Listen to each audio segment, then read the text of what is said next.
the TV this time. So we're live. This is our first show for the return of the Chill and Harley show. Yeah. We brought Jeffrey with us. Hello. He had to come be cool and stuff. You're ridiculous.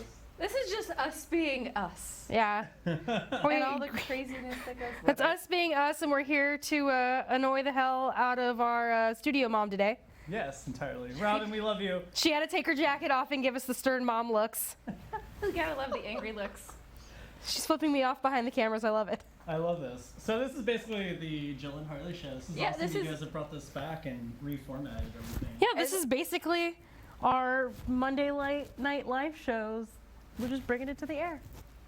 So we did these for years on my Facebook page of just Harley and I, Monday night around 8 o'clock, going live with whatever topic happened to come up. And some of the worst ones come when we think that we're not recording. You know what's funny is you say 8 o'clock. You said Monday night, 8 o'clock. 8 o'clock Monday night, and I'm waiting. What?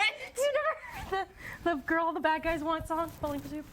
Oh no. Remember, she's young. She's young. Jeffrey's not much. Jeffrey's like 6 months older than me. Shh. She's young. It's my excuse. She's young. Okay. You're so young. What is today's topic?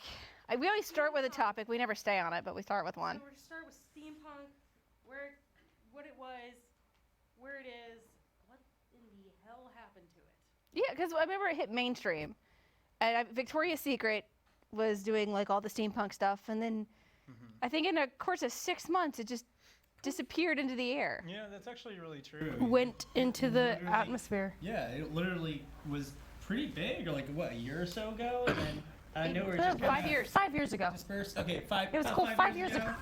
No, Because we were you still in already it. know the timeline because it's just been going. We were still in steampunk 5 years ago. That's insane. Like I remember going to cons and seeing a bunch of people in steampunk garb and everything Crossover else. steampunks. Yeah. Like the. and then, We did Alice in Wonderland Yeah. right before we stopped going. and then after everything else, it was like, boom! It just kind of like disappeared, and it's just like Everybody just kind of like. I've seen very few people. Few people. I used to do steampunk as well. With Ben, I would go Hamby. and see Ben Hamby and Yeah. just randomly dress up, and then boom. Like, Nothing. Oh, hey, he's dressed up. They're dressed up. Awesome, and then it just kind of. It's like there used to be steampunk conventions everywhere. Because I mean, now we still have we Steampunk got taken November. out to Mississippi Yeah. for Geekonomicon. Geekonomicon. Mom's giving us a weird look. That's me. That's your battery. That's my battery. Mom, come on set. It's okay, fine. Mom. Hi, Mom. This is Robin. Robin This is runs. Mom. Mom runs. So this is what happens. When we don't have Jeffrey plugged in. Yeah. So Mom here, Robin, runs her own TV show here, and it's called the Mary Sue Game Show. It's about fan fiction. Because dirty fan fiction. Dirty. Well, That's the best kind of fan fiction. no, it is. I feel like it is. All right, I'm gonna go. Oh, okay. I'll just. Hold on to the other one. Here. Thanks, Mom. That's our sage mom. When you but hear yeah, her no, talk about Mom giving us bad looks. But like, let's talk about what steampunk is, because there's still people out Oh, yeah, there that sure, don't sure. even know what steampunk is. So if I where slap it's- some gears on it, it's steampunk, right? yeah, pretty Automatically, much. it's There's just a lot slap of- gears on You it. have to have but it's goggles like- too. It's a lot of clockwork. It's a Victorian Gears. style era. So I like to call it neo-Victorian Jules Verne meets, Neo-Victorian science fiction. science fiction. So Jules Verne, steam-powered. Pretty much what would happen if you didn't go to the combustion engine? Yeah, but what would steampunk do if it if that was our style like now? Would people still like dress like it or? That's the cool thing is there's no It doesn't limit to matter. steampunk. Yeah, you can do whatever the hell you want. Like I played an engineer. Like we all played characters. Everybody made a character. I made one. I had several. I had one that was a tavern owner, who was a demon that was like 28,000 years old, and I ran a tavern solely to get people to do my bidding. That's awesome. And the good guys love were it. the good guys were supposed to stop me, but because we did all this on RP pages on Facebook, and we did RPs with it, and we did them at conventions, and the good guys were supposed to stop me, but they ended up helping me in my plans and furthering A my lot. plans along, which became really hilarious. So like, We made those, and me and another character named Rock, he had another demon character, and we made a deal which we kept joking about called the contract. And this is a contract that was probably 50 gajillion pages long, and in it was our favorite part. We called it the betrayal clause.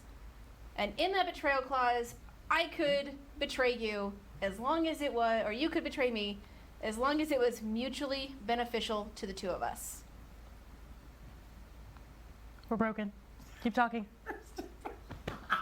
This is great. Mics, All right. they never work. It's the first show. You're Mics gonna have don't technical work. You're funny. I love never it. work. We're just having a lot of fun on here. Gremlins. So basically, I really like the concept of that, you know. But it's like, I really wish steampunk was still a thing, because I remember there was like, when I was working at Barnes & Noble, forever in the day, there were so many books that came out, and we had a whole section on it.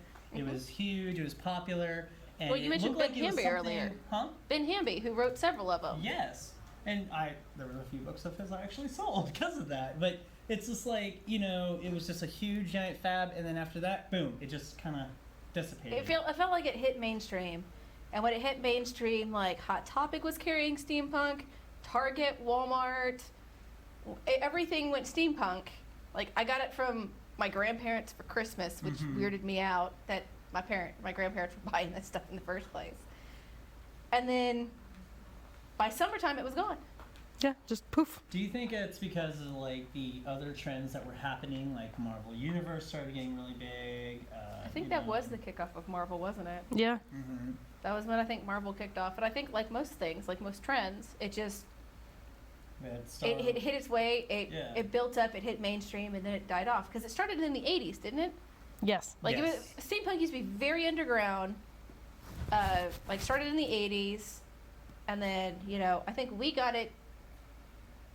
2010 Yep, is when I about hit steampunk and 2010. started getting really popular Yep. in on the con scene for a while, Yeah, about 2010. and then it ramped up. It did its thing, and then it died fizzled away. out. When I There's worked- still people that do it though. When I worked at the Texas Renaissance Festival, there was a lot of people coming in that fair, especially around Celtic Christmas, the last weekend they have themed, because they have themed weekends. And I remember actually every weekend there was like there was a small group of people that came, and they had a different outfit for every weekend, and then but they did it steampunk wise. Like they dressed up as fairies, and their wings were like literally a whole bunch of gears and everything. And they actually, someone made it to where the gears were turning and such. So I was like, I that was have- the coolest thing ever. I I'm have like, a Queen now of you still haven't Hearts. seen that anymore. I've got a Queen of Hearts themed Phantom of the Opera mask, and it's got a battery pack, but all the gears on the side of my face turn, Oh, that's insane. and it's got a little crown that sits on Does the it ever top. feel weird when you're like, it's just like... No, because there's another piece that goes right there against Oh, my okay, face, so so I it's like a can't nice feel it. little okay, So cool. you're talking about the rise of Marvel. So I had an engineer as well. That was one I actually cosplayed, and they made Iron Man's mask, but steampunk style, and that became my engineering like welding helmet. 'Cause it had like all the sound effects were still in there. It still opened. It all still lit up. Jarvis's voice was still in there. But it's like that's when Marvel Yeah. started kicking off. But didn't TRF also talk about making the 9th weekend steampunk Hey, weekend? Steampunk weekend. Then I think it moved to heroes and villains. Yeah, the Yeah, Heroes, it which I like more. It was rumored. It was rumored because we all know in the Renaissance segment, everyone likes to spread rumors that when they don't have the But actual rumors evidence. the eye can But rumors see. build hype. But yeah, but at the same time, after a while, they did resort to. I don't even know if steampunk was really a thing that they were thinking of. I think this was more patrons that were thinking this. Like I know But they came up and then boom, yeah. they came Scarborough up with had a time travelers weekend once. Oh, that's Yeah, where all the cool. Doctor So Who it was people came Doctor in. Who and steampunk travelers and everything. It was so cool. I love Doctor Who, but it's there's so much even like You hate it because of the Weeping Angels. Yes. I can't imagine why. Yeah, I don't know why either. Just because I chased you around in the Weeping Angel outfit. I do not like Weeping Angel outfits. Do not. You also don't like Actually, twins. I think that's the first time where my cousin and I we dressed up as post-apocalyptic, kind of steampunky, and I think you were there as a Weeping Angel. Oh at the yeah, convention. I was I terrifying think it was- everybody. I think it was what? It was IkiCon or something like that. I don't know. Forever ago. I never really get to see the colors Forever through and a those day. masks. Yeah. My world was a gray blur of, But once you oh, there's a shape that's screaming and running away. Okay, that's the target. However, anytime you heard my voice, you would just stop what you're doing and. It's like a targeting. Your voice has a targeting device on it for me. It's 'cause it's you. I was like, huh, I wonder if this will scare Jeffrey. This kid Do you sounds think- like he's Do you scared. think steampunk is ever gonna make like a comeback on anything? We think it is because with, Carnival Row on Amazon, it's very much steampunk. It really is. It really. I mean, it is a I just got steampunk done watching fantasy. it last We night. binge watched We Oh binge watched it the day it came out. Couldn't put it down. We were like, okay, we'll I thought watch it was an a book. episode. They got the blimps, that came I was hoping it was going to be a book. We kept screaming, Zeppelin. Yes. I mean, that's what they were. That's legit what they were. Zeppelins. Props to you if you know what the Zeppelins references to. Yeah. But no, oh god. But the whole show is like, it mixes fantasy, Victorian style, and a little bit of steampunk. It's not, there's bits and pieces of it in there, but not a full Yeah, not a grown full. thing. It was still neo-Victorian. I think Which I really I enjoyed. think the Victorian era is just really pretty. It is. It's like guys, gorgeous. The The, guy's outfits are costume pretty. is just really Suits, gentlemanly, three-piece elegant. suits. And the women's, Yes. like the dresses, even women's in The suits. corsets and the bustles. Corsets and bustles, top hats. Top hats are a thing. Big I love butt. top hats. Big Like, butt. It's just bustles. gorgeous costuming, and I think that's usually what pulled There's least that me one towards- scene where it was the lady in the puck, and she just is. It takes her like 10 minutes To get her off clothes. everything. This is just layer. And it was just like, as she starts unbending, I was like, oh, okay, cool. It would have been boom. And I'm like, drop piece. Well, I mean, drop they piece. told you It was in the just Victorian so era, many. okay, costuming by itself. If you think about how many layers went into just any garb or Yeah. outfit or clothing or just your everyday outfit, you had 5 or 6 layers. Corsets were mandatory for women. My By law. Madame Red costume from Black Butler, I have it historically accurate. So I have a slip, a corset, a wire cage, a skirt, a bustle, an overskirt, a jacket, a vest, a shirt, gloves, neckies, everything. Earrings. You gotta Hat. always Bam, remember bam, boots before corset. Boots before Boots- corset. Boots then For corset. the viewers out there. Boots, then before corset. We always get those messages of like, I put my corset on first. Yeah. Just 'cause I wanna watch if you're you, gonna like- put the corset on before the boots, have an assistant. Yeah. Yeah, and if you're gonna put a corset on, Go to the put your bathroom belly out as first. far as you can first before you sit. No, It's like go to the bathroom. Oh God, yeah. That's Don't put your corset on laying down. Also, put your corset on correctly. Yes. And if anything starts to hurt, take it off immediately. Yes, entirely. Unless you're into that. Yeah, unless you're into that. Unless you're- Even still, it's actually corseting is actually a body modification. Oh my God. We just got a glimpse into Robin's Even if sex you're into life. that, it's still a body modification, and if you're not careful with it, you can do some serious harm. I've broken ribs because I sneezed in a corset.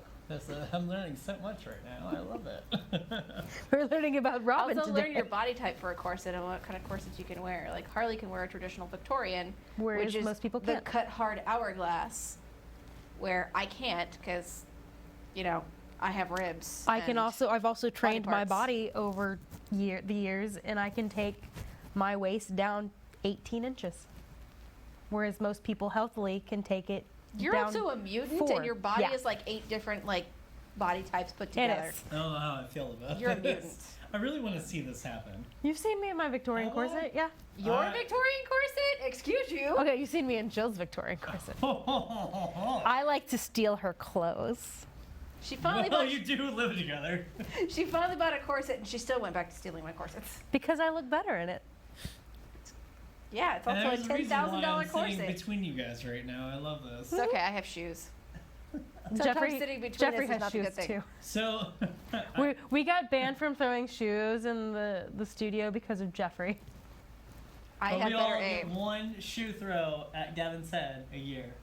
One. You've already had yours. No, I have not had mine yet. I How gotta about you go get threw the it? Princess Nope. Stompy boots then. Nope. Pocky confirmed. I have not done that yet together. But if I get a chance, I will. Do I want to know how this became about? Well, Because it was Jeffrey back in the every day 5 where I minutes would just throw used to, shoes. Like, I would throw my boots across or the shoes across the screen. He would just be sitting there at the table, And you just- and then a shoe, But there was one time where I did hit Kevin in the head. which is I why just we throw got shoes at banned. Harley because it's usually easier than getting up to tell her not to do something. There is But that. okay, So we're that- off topic. So back to steampunk. This is what Steampunk. we do. It's like steampunk. We're going down the road.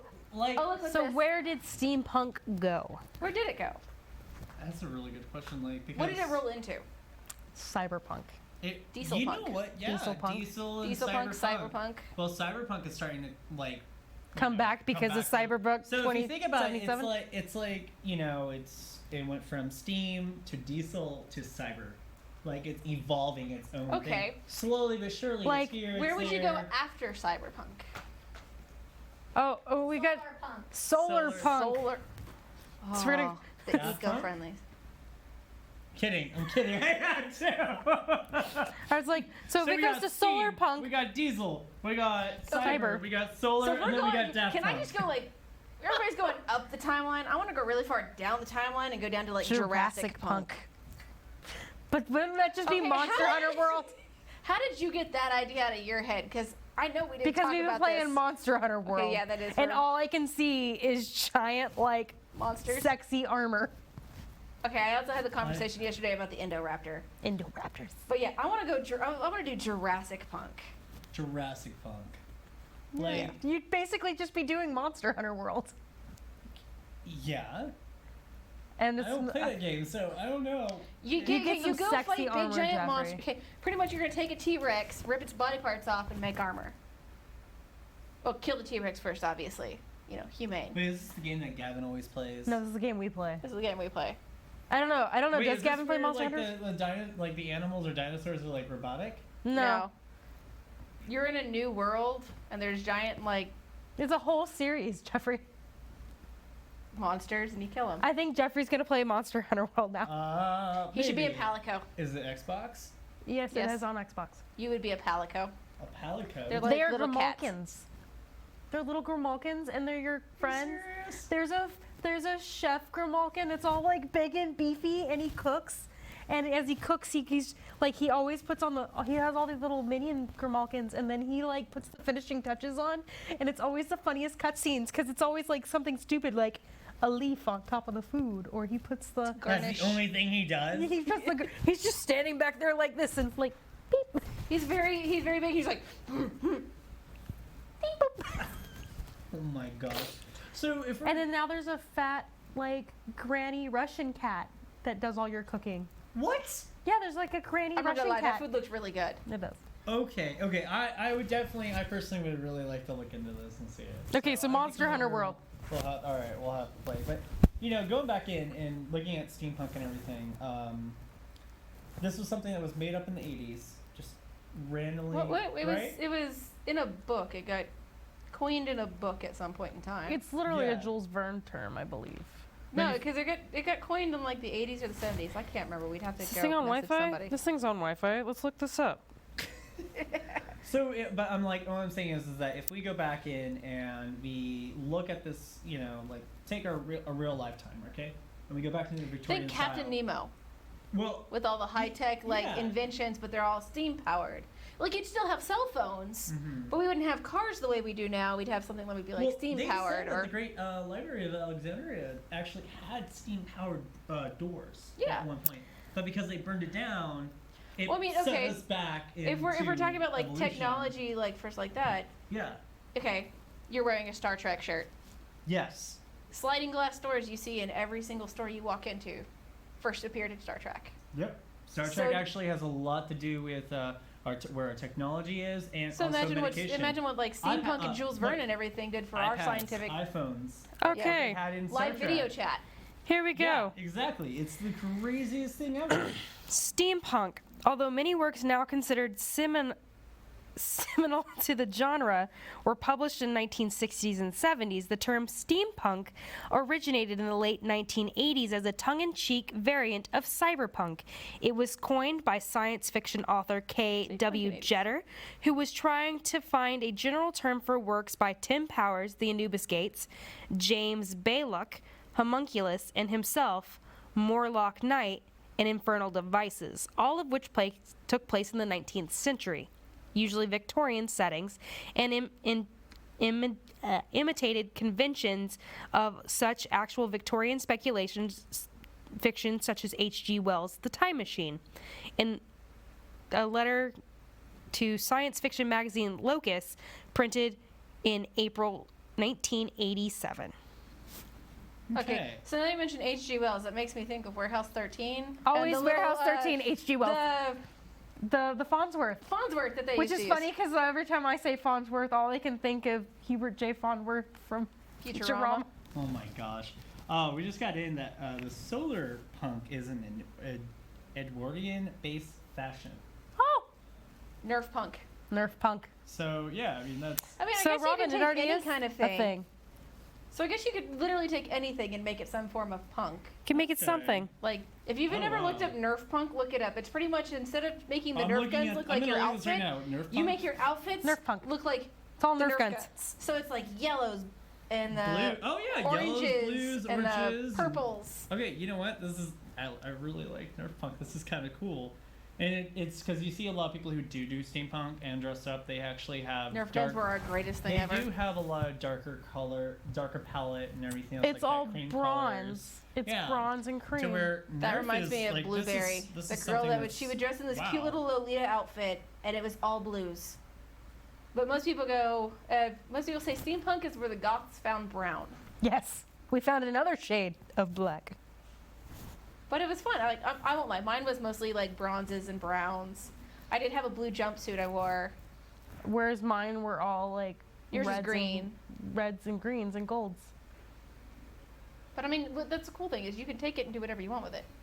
You could take. Oh, this reminds me. The Guild, the Yes. show, The Guild, where they went to the con. Yes. And it was the steampunk, and they're like, "Ooh, Yes. no, we don't like you. You're not steam enough for us," or something like Yes. that. Yes. Okay, now I remember. Hot air balloons, everything. Okay, I'm. Oh, yeah. Jeffrey. The drinking was epic though. Zeppelins.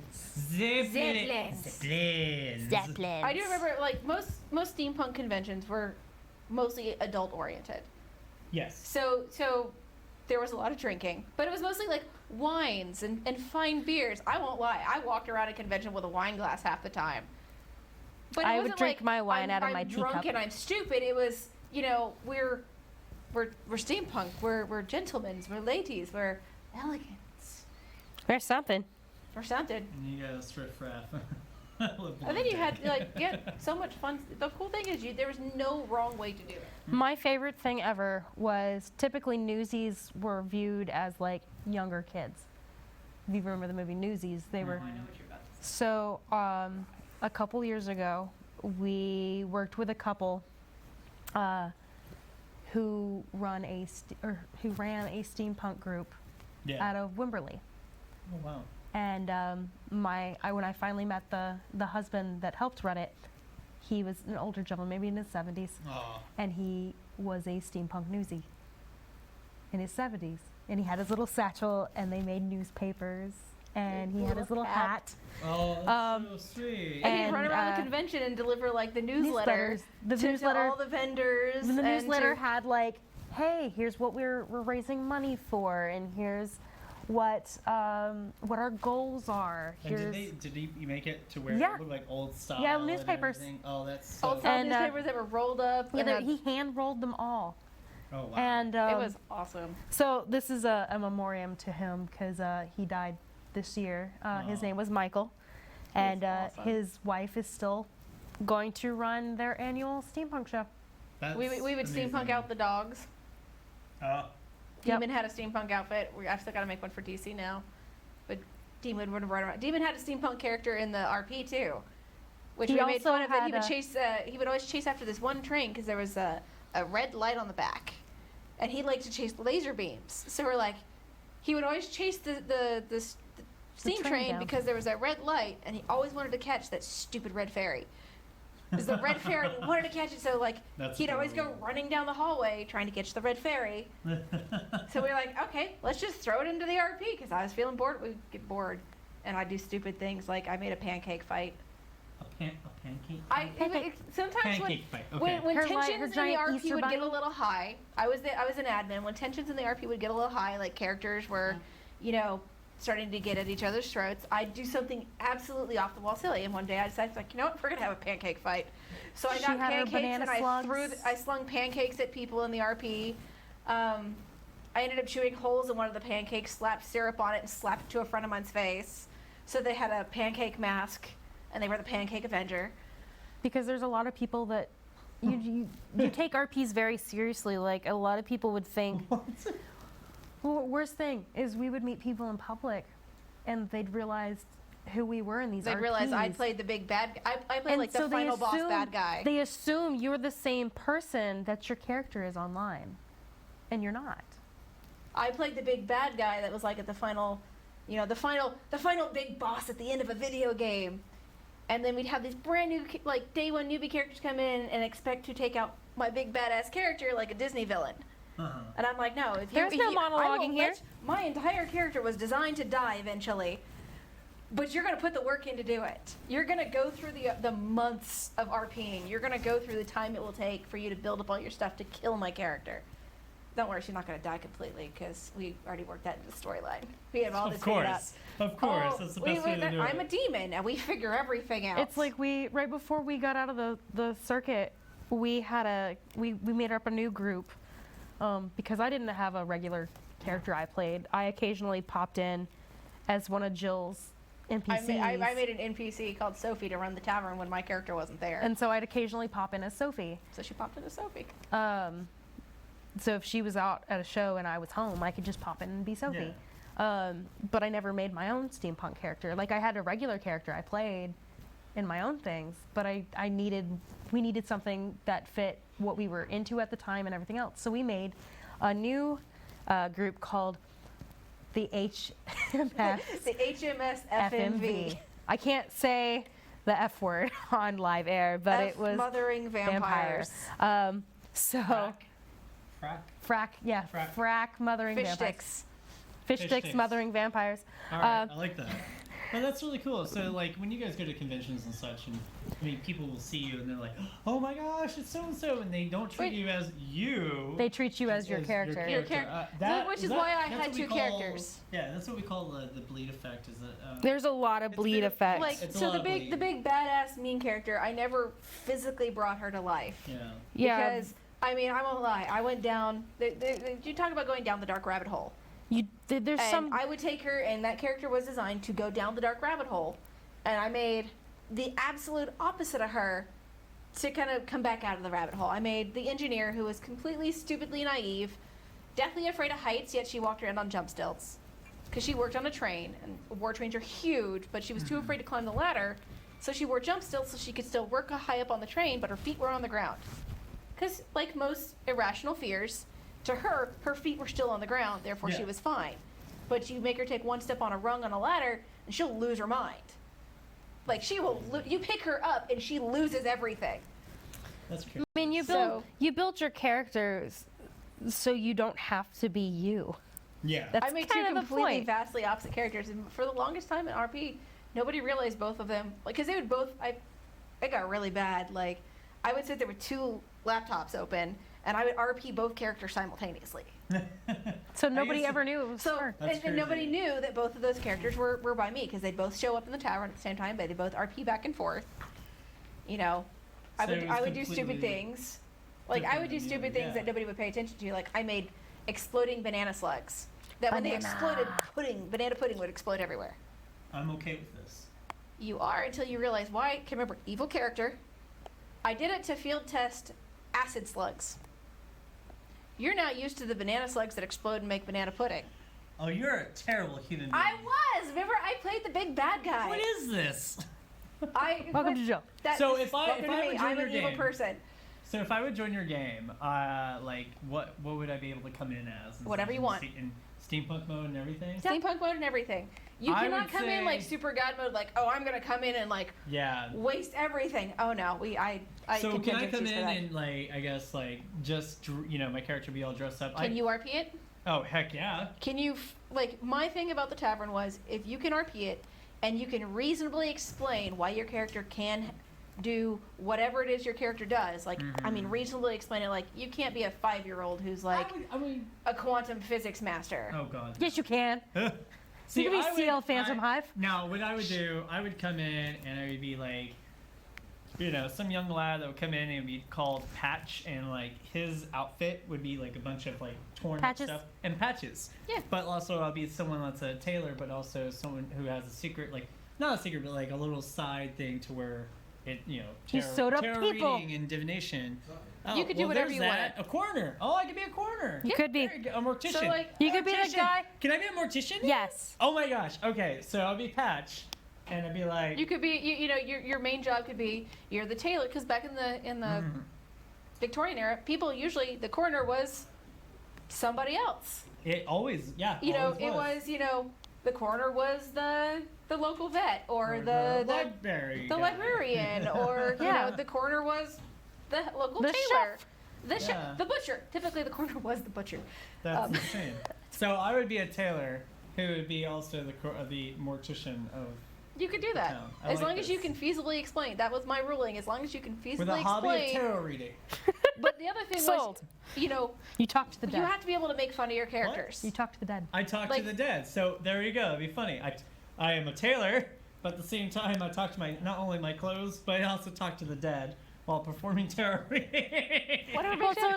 it's like oh This we is perfect. I so our love this. FMV character, Yeah. we were basically classic movie monsters with a different take. So Jill's character was a vampire. I married Vladimir Tepesh, not knowing who We he were was. sisters. My father married me off to Vladimir Tepesh, not knowing who he was. And then I got in between them because he also pretended to be another person to date me. And the two of us were fighting and we died. Or I died. She got so turned. He kills her. Her character fully dies. My character doesn't fully die but turns. My character comes back as a ghost. And And her- she spins. Yeah, So- and so I haunt her. So because our characters are like we're You're our gonna characters kill were me. I'm gonna twins. come haunt you for the Our rest of your characters were life. twins, so they already had that twin bond going on. So when my character turned, her spirit couldn't move on. So because her spirit couldn't move on, she's now stuck here with me. So there's running And jokes Oh of like, she's the gosh. only person that can see me. Oh and, my gosh. I'm the only one that can see her most of the time. Oh, what's his name? It's in Beetlejuice. The bigger guy who's the fashion diva. Oh, The interior. Otho? What? Otho? Otho. Otho. I was like, that's who my character You're would Otho. be. Just But not so- as bad as him. Yeah, so Because he's like all the. Oh yes, yes. and Yes, then you're Otho. let We have way us- too much fun Let making us join hands. but so part of our RP storyline for That'd be this great. is Frankenstein. It's Dr. Frankenstein, not the monster. He spends Frankenstein. Frankenstein. He's our ship engineer. He's the ship engineer, but he's also the medic. And you hope to God you don't get sent to him. You never Oh, want to get wow. sent down to the medic. That's. So, and the other fun thing is, like, you'll hear the two of us argue, and my favorite line to throw at her is, like, oh, go haunt a chamber pot. And there's a story about how I blow up the entire plumbing system on There the was boat. one time we played that one game. It was the chamber pot. was the the bloody bloody chamber pot. Now you understand the They why go this on the is so chamber funny. pot. That is. So wow. yeah. Okay, that one makes a But, lot of But sense. most of it was just us being silly and stupid. But and we she had a lot of fun. spends. Well, we spent like an entire. So I always wanted a Kitsune character, and we couldn't figure out how to work that in there. So she spends her entire time, like she spends years trying to figure out how to put me back in I a spent my body. years as an undead vampire To put me back in a body. searching the world, finding more. This is how I find all the other monsters. But mostly, I'm out there searching to find a way to bring her back. And Because I have she her soul. She stops in Japan, and I can come in and out of the bottle as I please. And I find fox kits with a dead mom, and so all I want to do is like she wonders where I disappear to, all the time out of the ship, and I just want to spend time with these kits, and so she decides to put my body in a fox. And that's eventually how I figured out how to bring her back. That is- We were going through all the different lore when we were finding monsters. She's like, oh, I really want to be a kitsune. I'm like, okay, we'll figure out how to do this. Logically, okay, you want to be a kitsune, but you're a ghost right now. That's Okay, brilliant, this is though. how we're going to get from point A. I don't care how you get from point A to point B. You can get from point A to point B by going through Z through double Q for all I care. But You're we had to eventually find a gonna way. get to B. But we had to find a way to work it all together Yeah. to get from point A to point B. So we spent months and months just back planning this RP just to get us here. That's Just to insane. explain, And the this point is on how a- you and get this from is on A a to mud? B. This is on a mud This- that you guys are on. This was all in a Facebook group. Yep, just Facebook group. We used to make a Facebook group, and I wanna before be- I before wanna be Facebook part got of this. We'll completely throw you in there. irritated about having, you know, profiles that weren't actually you. Oh God. This is how people couldn't tell it was me RPing my characters. Like, all of my characters had their own Facebook pages, so that I could RP and it would be, you know, That character. Keela Smith, blah blah blah blah blah. Yeah, it'd you make know, it easier. Arya Cross, blah blah blah blah blah. You know, you could see those names. And We you would know also who it was we talking. also occasionally run it out of a Discord. Yeah. Discord. A lot of people use Discord for muds now too. I've noticed that quite a bit. And also you can go. It's easier to go back on. Backtrack But all and this, see, you wait, know, what did I miss? This would become, you know, stupid conversations of us standing in the kitchen while cooking for like one of our competition pieces. We'd start, you know, going back and forth like, oh yeah, you know, I want my character to do this. Oh yeah, you know, this would be fun if you did that. Okay, Yeah. how do we get from here where we are now to where we want to be? Okay, cool. And we'll go start working our way there, and you know, the next thing you know, oh, we're going over here. I And this also is all taking place in the whole entire steampunk era and everything. Yeah, else yeah, like in the that. steampunk and I world. also That is amazing. and what I did eventually after we finished each character's chapter story life of how we were going to break everything down, I wrote them into books. And I have them in spirals. They're on a computer. They're on a somewhere. computer and they're I on was saying, I was spirals. like, I would love to read this. Yeah, content there's a and lot of just them in get spirals, involved in too. this. How many? So when you guys are running the whole entire steampunk mud and everything, I call it muds because like that. For the viewers back at home, if you don't know what a mud is, you're way too young. But You're too young for me. too young for me.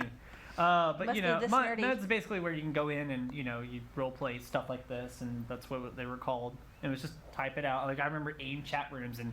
Oh god, I remember doing Inuyasha and AIM chat rooms. Oh, I don't want to talk about And Inuyasha. Sailor Moon. Hey, that's Sailor what, Moon. we'll nostalgia about, you know. That's for another islands time. and another time. But no, that's really cool. How many people would normally join in with you guys doing this? So we'd have anywhere from I think I had about 600 people in one of the pages. 600. Okay, 600 characters. The biggest mud I've been in was at least over like 210 characters. It's really hard to coordinate that many people. So the cool thing is, entirety of Huge. steampunk. Oh god. So we at one point were doing stuff. where we had everybody in Texas participated, Oh wow. and then we had people from like other states. like You jump in. that's the cool thing about like with these Facebook groups is it doesn't matter where you were, you know, you could come home and there's this chat going off. It's like 600 or 700 comments in. Where like we'd get some that would go raging for days, like 24 hours a day. This RP is going, and as admins, you have to try to read through all of this stuff, and to keep up with where your character is, and like what your character. Then you have the god moding, like what your character knows versus what your character doesn't know, which is another reason why I had microphones installed in my tavern, so I heard everything. Yeah, it's very hard for that kind of that stuff. But to at the same happen. time, you know, you'd have multiple storylines running at the same time. Like, so it took place mostly in the tavern, but the tavern wasn't just a tavern. We had the entire city and the wastelands. Pretty much my entire Would it the ever tavern group be took place on a difficult? deserted world. Would you guys have like multiple chat rooms for different scenes? Like here's the tavern, here's the wasteland, here's. It was mostly because we did it all on Facebook threads. Yeah, It was on so- Facebook, so it was all different threads running, Oh, I can different really people's imagine. That's the different one- people's that was- conversations going. That was one of the hardest things about doing muds is that you have to pay attention to every single detail. Yeah, because you don't know who's and going to change you have something. to make sure you know how to type real quick because by the time you enter what's going on, Somebody else has got. they've already moved on. They already moved on. We don't even All know. right, it would get really fun because you're like, Oh, God, you're trying to I can keep up imagine. and read comments, and I found that the best way to do it, like if I was bringing in a character, Yeah. I wouldn't read the other comments. My character doesn't know what went on. Why Yep. do I need to read these 600 other comments? So I wouldn't read the 600 other comments. Mhm.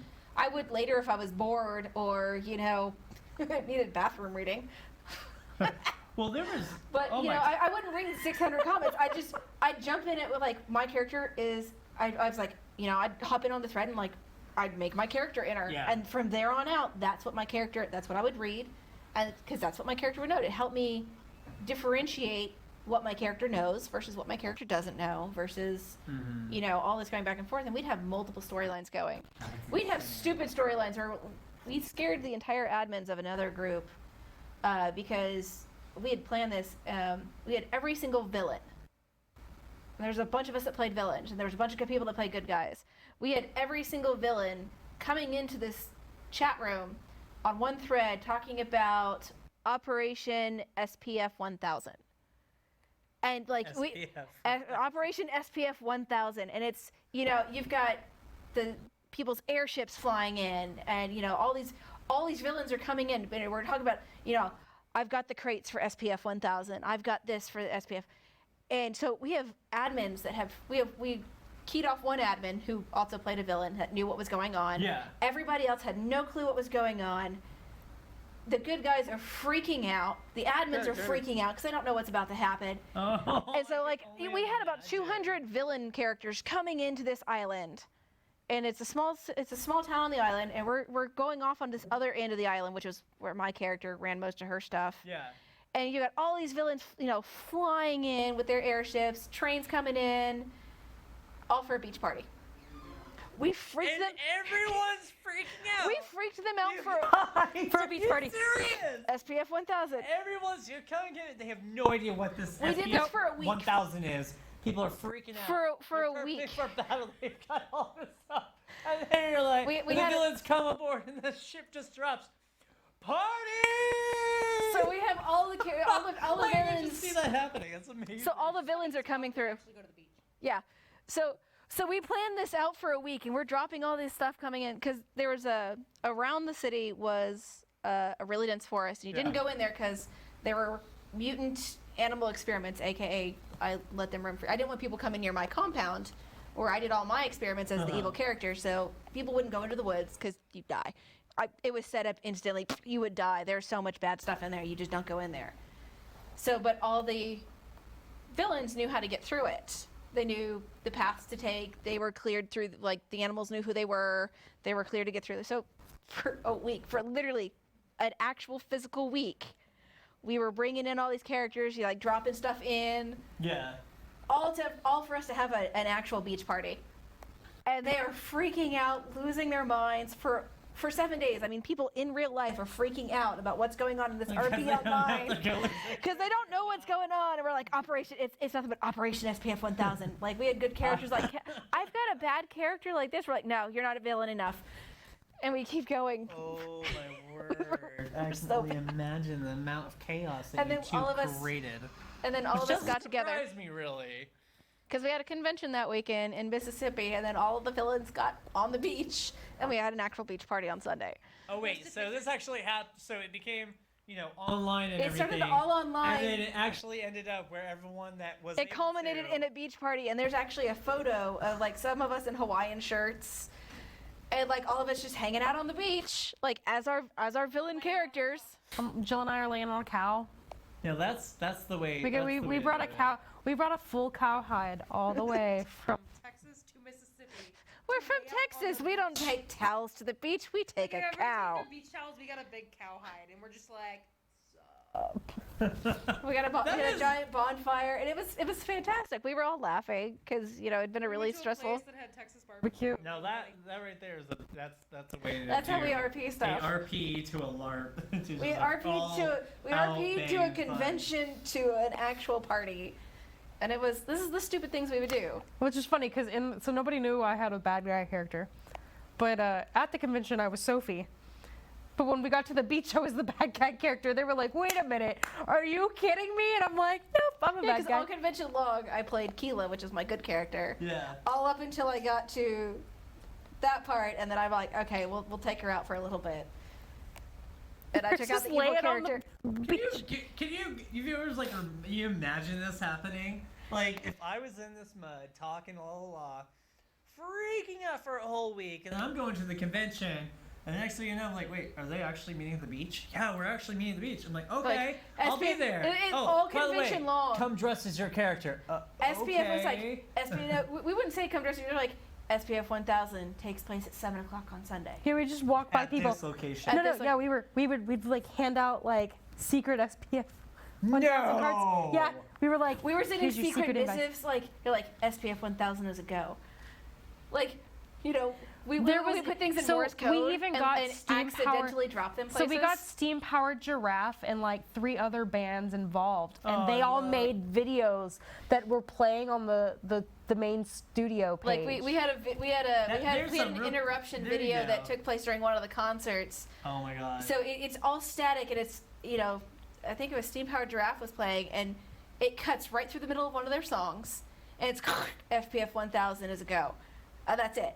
But it's our friend. It's our friend in his mask, so you can't see who it is. Oh my god. See, that's something. If you guys want to know what steampunk is, look up Steam Powered Giraffe. That would definitely help you with the music type or Like deal. there's Abbey music. Park. Abbey Abbey Park. Park. Yep. But I mean, it was just fun, and we had it was fun to us because all of us knew what was going on, and we're kind of like, You don't know what this is. That's hilarious. I absolutely would love that.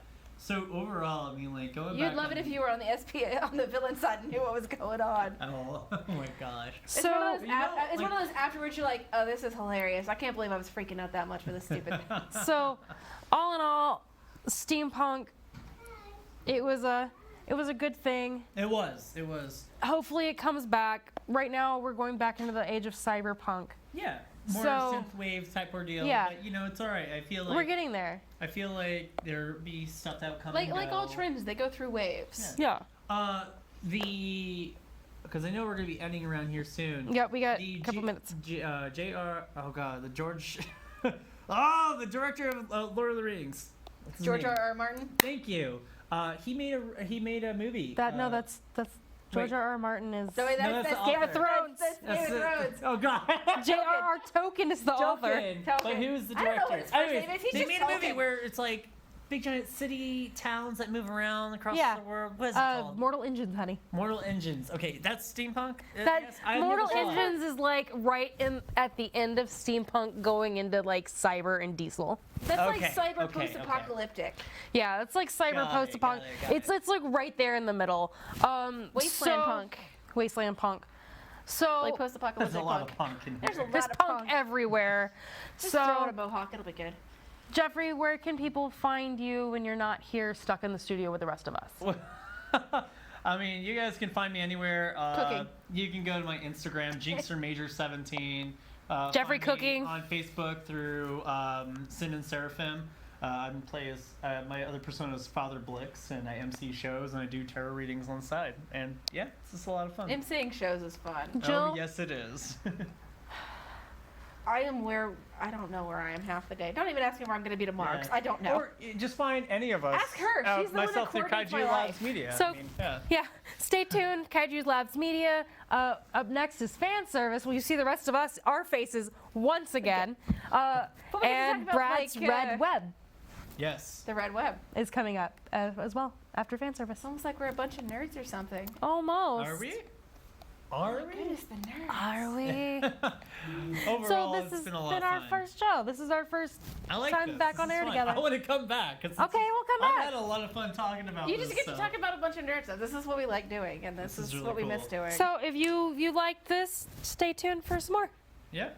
See you guys around. It's okay, Mom's going to be grumpy at us. Her fault, Mom. Blame her. Mom should be on air too. Say bye, Mom.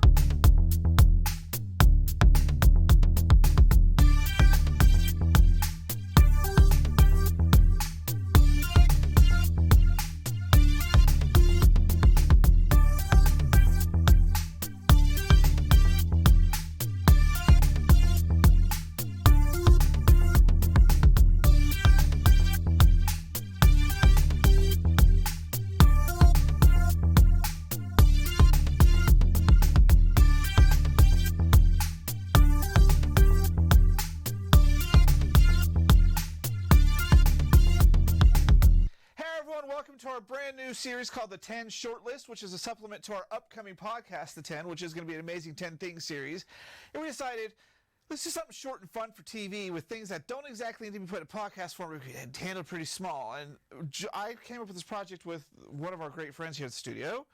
Graham Young. I actually work here at the studio, and Gavin and I get into several arguments and debates. Arguments is a very nice word for it. In the debate, in the equipment room. I almost said the debate room, which is probably, that's what we should label it as. The debate room. Yes, but we get into several arguments about films, and we're here to make you miserable with our film commentaries. Or highly entertained, one of the two. Exactly. You will feel something at the end of this video. Like, I need to subscribe to this video more. Hopefully that's the feeling. Yeah, you get. and I can't believe how cool these guys are. Yeah, that kind of thing. So our first topic is films that would be really funny or really bad as musicals. So yes, and I'm going to start us off with a kicker, Gavin. oh, this is a kicker, just so y'all know. And we were talking about categories, and this could have fallen into either movies that could make good musicals or movies that made you grow up fast as a kid.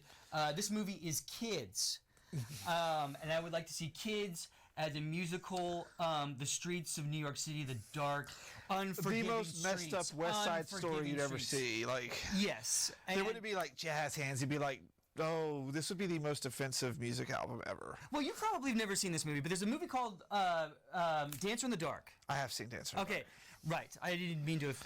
No, you insult my movie yeah, taste I didn't because I insult like you. good movies and he likes trash humpers. Yeah, I will be seeing Trash Humpers later at AFS. So yes, so here's the thing.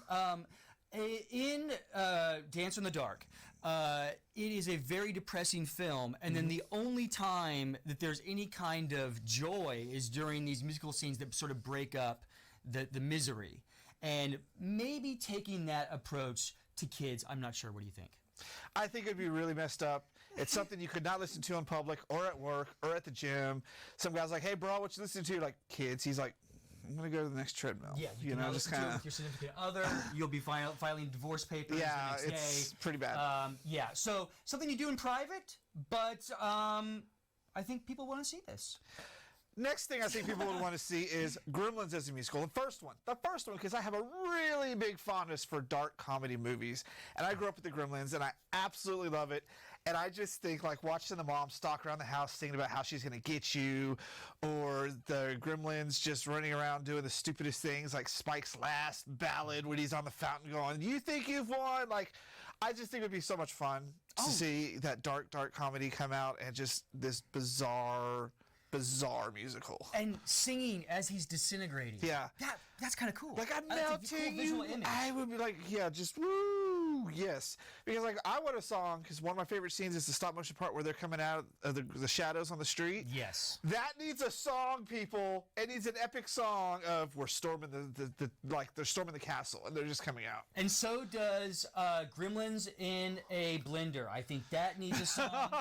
And I also want to compliment Gavin real quickly on choosing Gremlins 1 instead of Gremlins 2. Yeah. I think that would have been the easier choice because it's sort of a chaotic film and it lends itself more to Gremlins 2 is very, very much a different ballgame. It's a wonderful film, but they're two completely different beasts, but you will enjoy both of them, and you will enjoy it even better when you see it as a musical.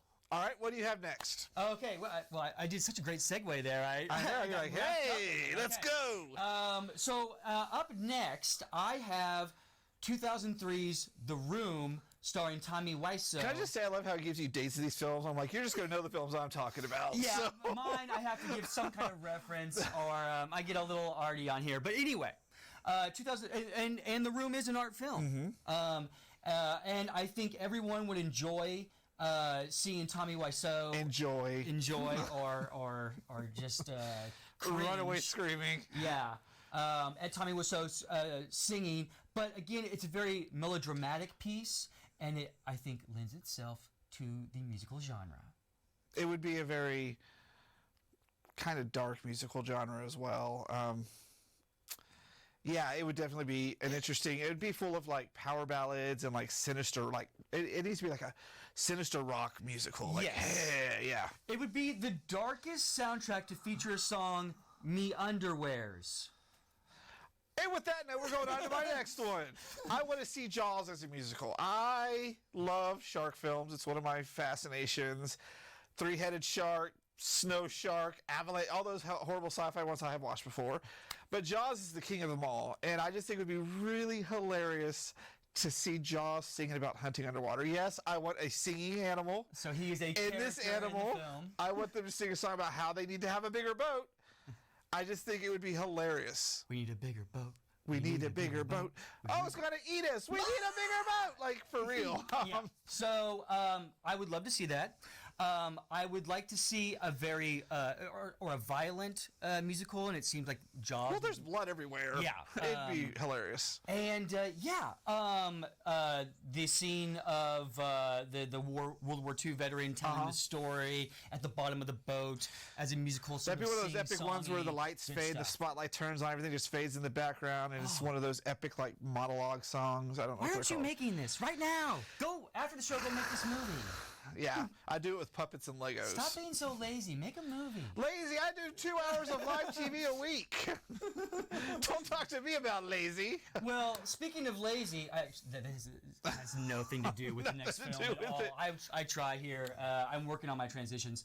My next film is a great film, but it's probably more widely known as an internet meme. Of course, I'm talking about 2004's Downfall.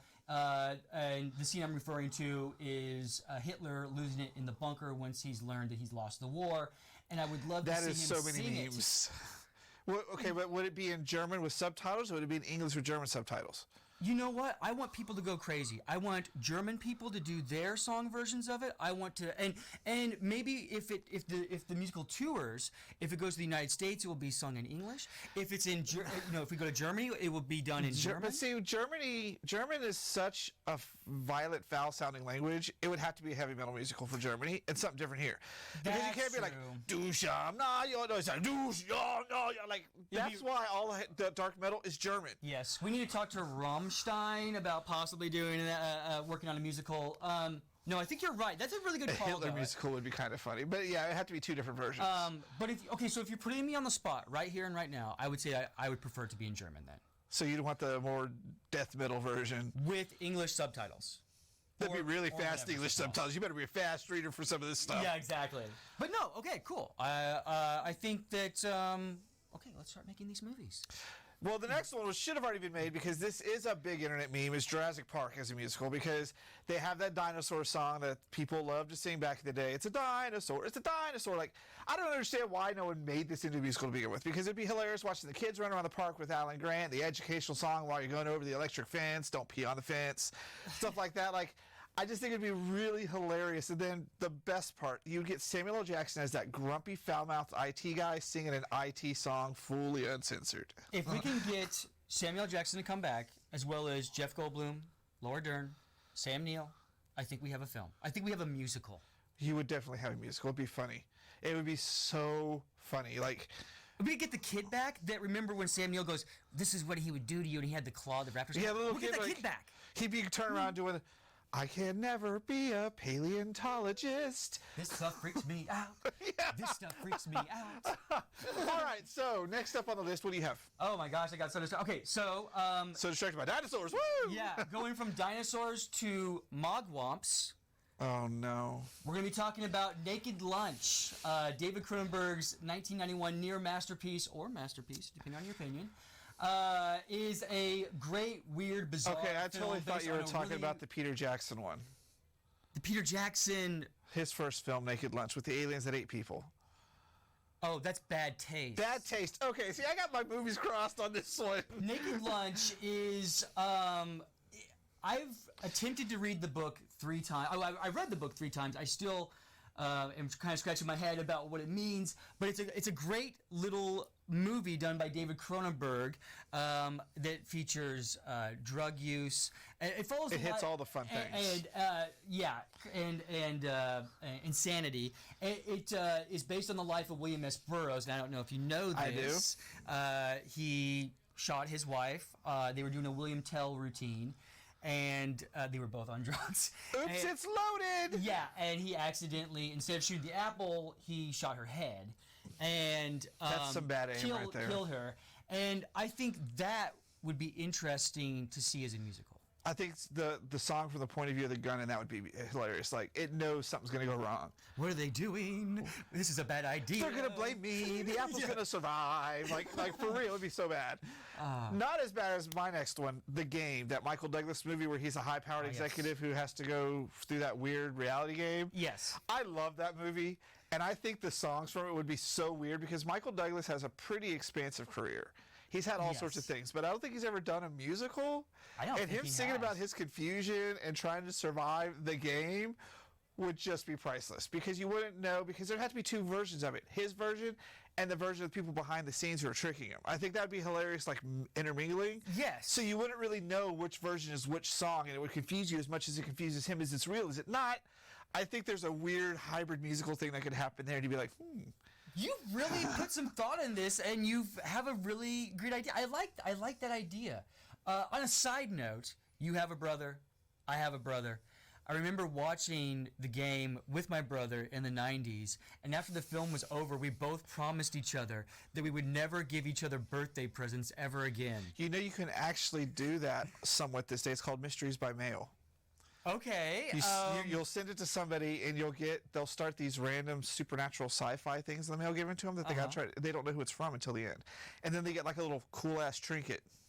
If I ever get a letter from Gavin, It won't come from me. You're going to get a random package in the mail addressed to you and if I customized. see your name anywhere, You will it's not going ever see right it. in the trash. Anyways, so the game I think would be really fun. All right, and so this is our final pick. Our final picks. Oh my gosh. I don't know who has the better final pick here, just so you know. Well, I just want to say, Spike Lee coming off of Black Klansman and sort of the times that we're living in, I would love to see a musical of Do the Right Thing.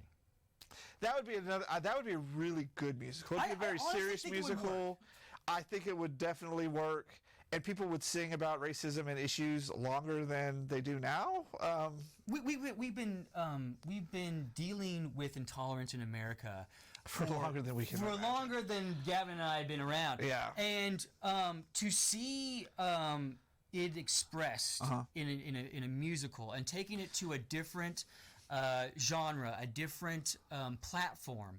I think it would. I honestly and sincerely think that would be really cool, and I would love to see Spike Lee at least, flirt with the idea.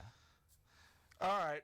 Okay, here we Last go. one on the Here we list, go. which is screaming to be a musical of epic proportions, Buckaroo Banzai. That's really all I have to say about this one. Yeah.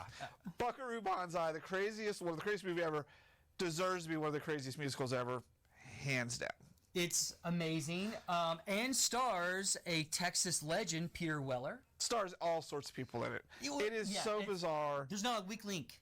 There's nothing wrong with this movie. I can't believe. I'm glad they haven't retouched it, but I can't believe they did not do more with this film.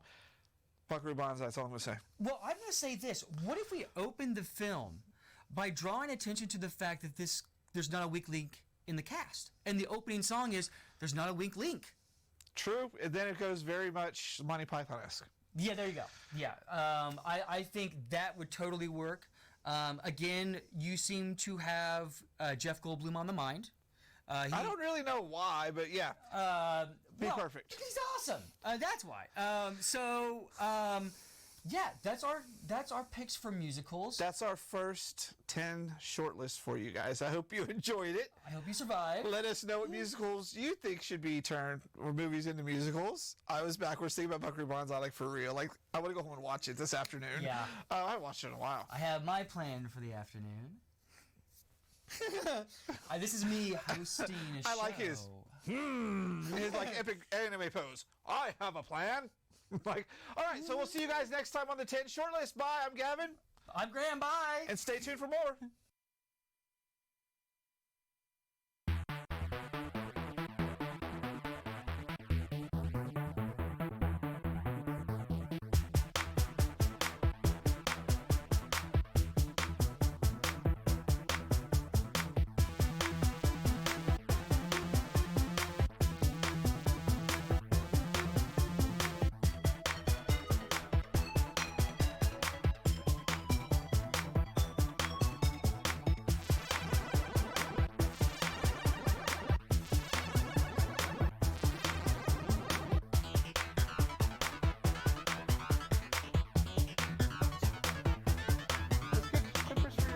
Yeah, you can do. I do my own hair all the time.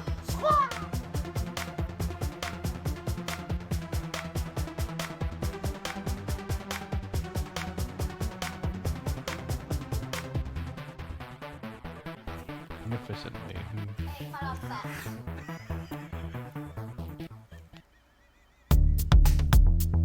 Hey everyone, welcome to Fan Service. Yo! We're back with our new season of fun, and today We're having fun?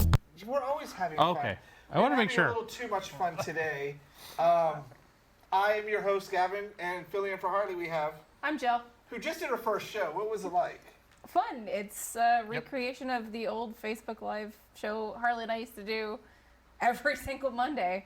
Yep. Just a little bit more Structures. structured. It Trying was- to be on time. It was a lot of fun. I really enjoyed My it. best part was Jeffrey didn't know he was gonna be on the show. I was like, I gotta be on the show? What? I was like, okay, this is Did happening. you just say the It's best happening. fart? The best part. Be smart. it.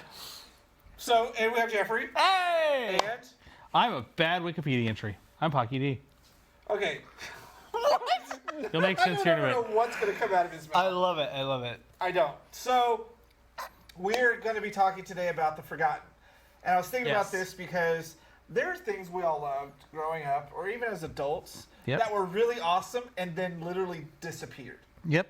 And this came up because I used to love this puppet show called Mr. Beatty.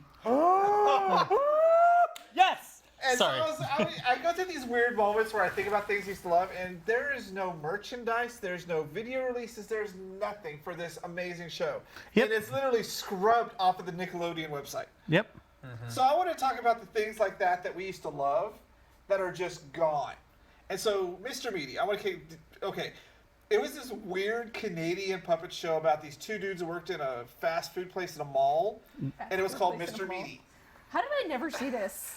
Because Nickelodeon. You can find clips on YouTube, but they're really bizarre. Like there was one where Yeti was in the freezer, and there was the one where he fried his hand, and there was I remember the the mall frying the hand. vampires. I remember frying the hand. It was bizarre.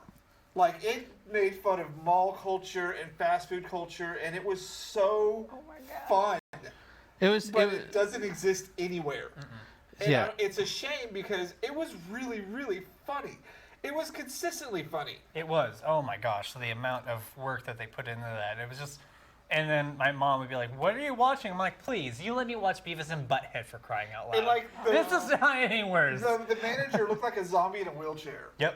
He had big old classic Texan hat. 90s, really good show. Yeah, it was, and it didn't last on Nickelodeon. Just like Invader Zim didn't last, but Zim got a cult following. This show did not. I mean, Hey, there is you know, one- speaking of Vader Zim, they actually just released a new new movie movie, on which was Netflix. good. Please go like it. Go watch it because hopefully it will come back. So the other So thing happy. I have on my list is Megas XLR.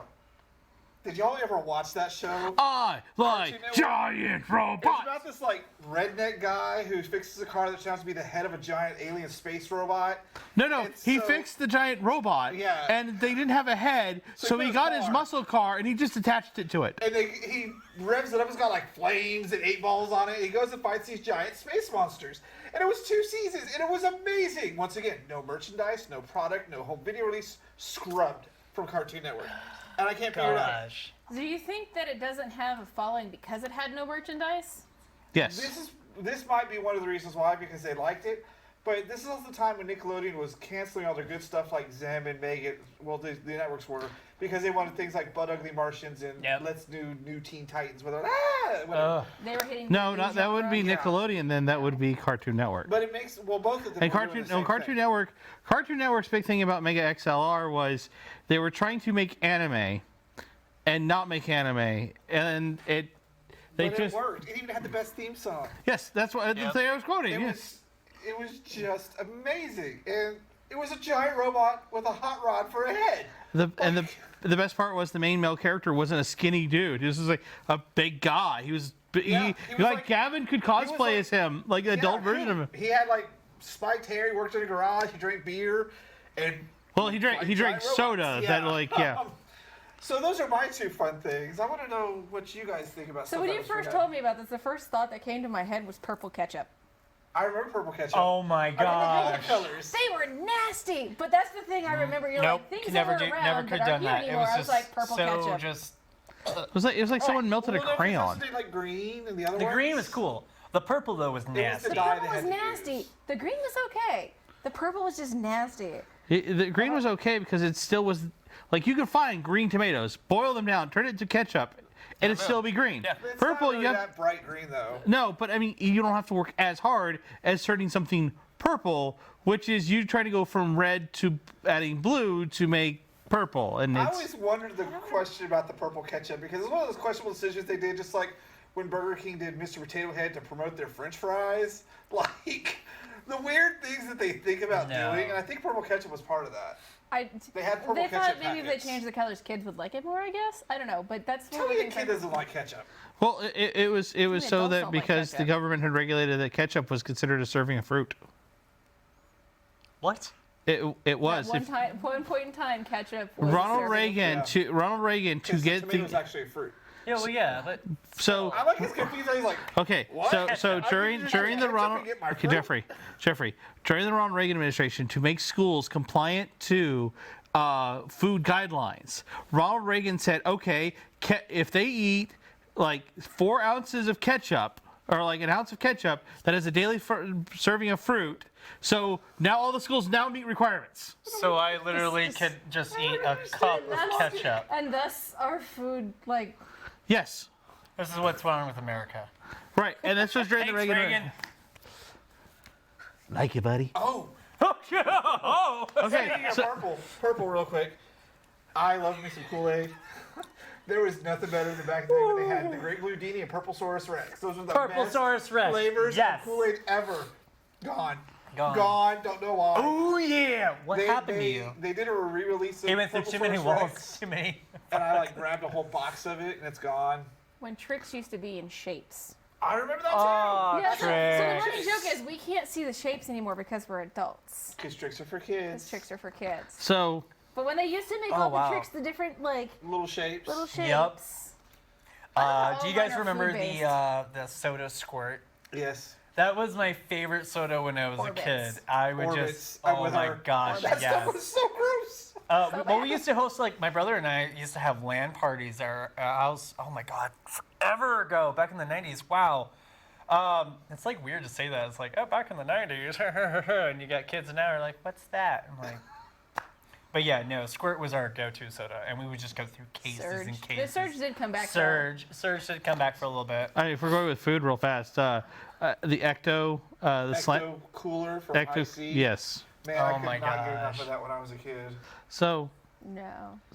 by the way, when you mentioned this, I immediately thought of 3 shows. Okay, let's hear your Okay. shows. For, Pocky. I have a few go shows, 80s, I'm gonna go with Cadillacs and Dinosaurs. I remember that. Dinosaurs. Not the It was mama. okay. No, Cadillac and Dinosaurs. Oh, it was okay. it was a cartoon. I like It's great dinosaurs. because like it was like very pin-up 1940 style artwork, and basically the apocalypse happened, but all the muscle cars survived. Yeah. So it's like tribes in these big like individual cities, and everyone tries muscle cars and fights dinosaurs. Yeah. It's was a great definitely series. weird. Send me if you find a link. I'll send you a link. Exo Squad. I Remember Exo Squad? I had a bunch of the toys because you could just put all the pieces wherever you wanted. Yeah. Final one about Exo Squad. It ends on a cliffhanger. Season 2 ends on a cliffhanger where like another enemy shows up. They like lose contact with Mars. They have a vault that holds antimatter, and all of it's gone now. So they don't know where the antimatter went. They're like, okay, guys, season 3 happens. We'll answer all these questions. Doesn't happen ever. Never get a season 3. No, season 3. Oh no. That's not Now I'm going to say a show, and we're all going to have the great memories of this: The Real Adventures of Johnny Quest. all right, that was a really good one. I enjoyed it. Wait. Are we talking about the 60s version or the I weird said one the where- Real That's the one where Adventure. they go into the VR world. That's the one where they go in the VR world. No, Okay that with was a that great one. series. It was okay. I'm a huge Johnny Quest fan, so the original 60s series to this day still does it for me. But the Let's Go into the VR world. Oh, what is it I would called? rather watch Reboot any day of the week. No, I was like, what's that show? Reboot! That was the show to watch! Watch Reboot? Oh No, my god. but Incoming game. thinking And you could be of, like, nope. Road Rovers I don't remember Road Rovers. and Street Sharks. I remember Street Sharks. All right. Do you guys remember the show Real Monsters that was on Nickelodeon? Yes. Whatever happened to that show? It's still popular though. That's I don't ever hear anyone So- ever talk about it. It's So- just like Zim. It's still it has this huge underground It's like following. really? Okay, So okay. Jeffrey, Doug. with Cartoon Net, with Nickelodeon, except for 2 shows, and you'll know which 2 they are. Their rule was 52. Like you get 52 episodes. So if you look at all their other shows, it's 28 to 52 episodes, except for 2. And Rob, raise your hand. Which 2 do you think it is? Hannah Montana.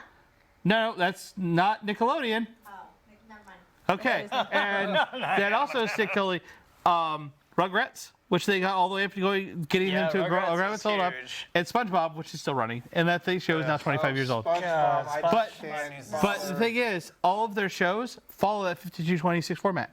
Yeah. So like, if you name a Nickelodeon show, you'll look that it follows that format. That's insane. Yes. The And- Adventures of Gumby and Pokey. You guys remember That was definitely a product of its time. That was, Yes. Let's kill robots and put their heads on the mantle. That show, the Old things you can't find anymore. blockheads. Claymation Christmas. Yes, I don't And understand. the raisins, the California raisins. California raisins. So- Every time it's around like Christmas time, it comes still on. I'm like, yes. True story. Uh-oh. My cousin and I had all these California raisins, little figures, PVC figures. And one Christmas, we made a stage set. We put them on hooks, and we did a California raisins puppet Christmas for my family. And there are pictures of it in my photo album at home. And it is We so need to bad because find these. we weren't paying attention, so the raisins were like this far up above, and we were just singing and dancing behind the thing, going like this. True story. I find used to love these. California raisins. So speaking of ad campaign, remember Yo Noid? Yes. The Noid? The Domino's Pizza one, right? Yeah, the Domino's Pizza one. They gave it 2 video games. The Noid had 2 video games on the I actually had NES. One of those video games. I gotta say, speaking of video games, it was actually the very first biggest RPG game, EverQuest. Do you remember EverQuest? I You do mean the remember biggest EverQuest. MMO? People But still yes. play Yeah, that one. Huh? People still play EverQuest. Well, yeah. Do they really? Yes. Yeah. There's an MMO now.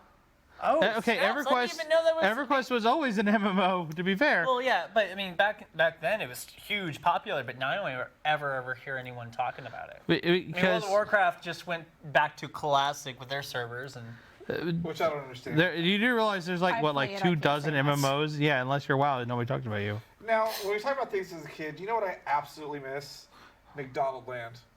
Do you remember that, where they had the trees and all the characters and the playgrounds Yes. were all themed? And The jail prison was like Mayor McCheese. they had and ball all the bars. pits, everything. All that, like, When the playscapes were fun. Oh, yes, they had speaking the of playscapes. fun trees. Metal playscapes and the merry-go-round of death. Oh, I remember the merry-go-round. and the mayor McCheese's prison was also steel. Yeah. Everything was metal.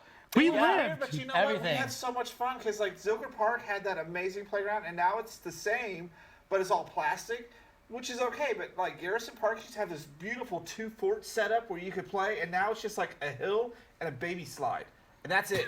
They got rid of everything else. Goliad, Texas is the only place I know that still has a huge wooden playscape. Like it has like a church and a fort and a Oh my pirate gosh. ship, and I won't lie, I felt like a 10-year-old running around there like a crazy idiot playing, the floor is lava. I still play that game. Okay, you two, more things that you missed from your childhood. Okay, so MTV. When MTV played music. Yeah. When MTV was actually music MTV, television, yeah. I miss MTV so much. I would just have I it used on to all the time. hate Total Request Live because they'd show you like half the video and then go talk and do their thing. And you see like 3 seconds. Or they're talking through the video about the video. You're like, Yeah. I don't want to listen to you talk. I just want to watch the video. Yeah. That's why pop-up videos was the best. Puppet video was amazing on VH1. Yes. Man, we're really Daria. dating ourselves here, aren't we? Oh, Daria. Do you guys remember the show I Daria? own all of Daria. Oh, I There- do too.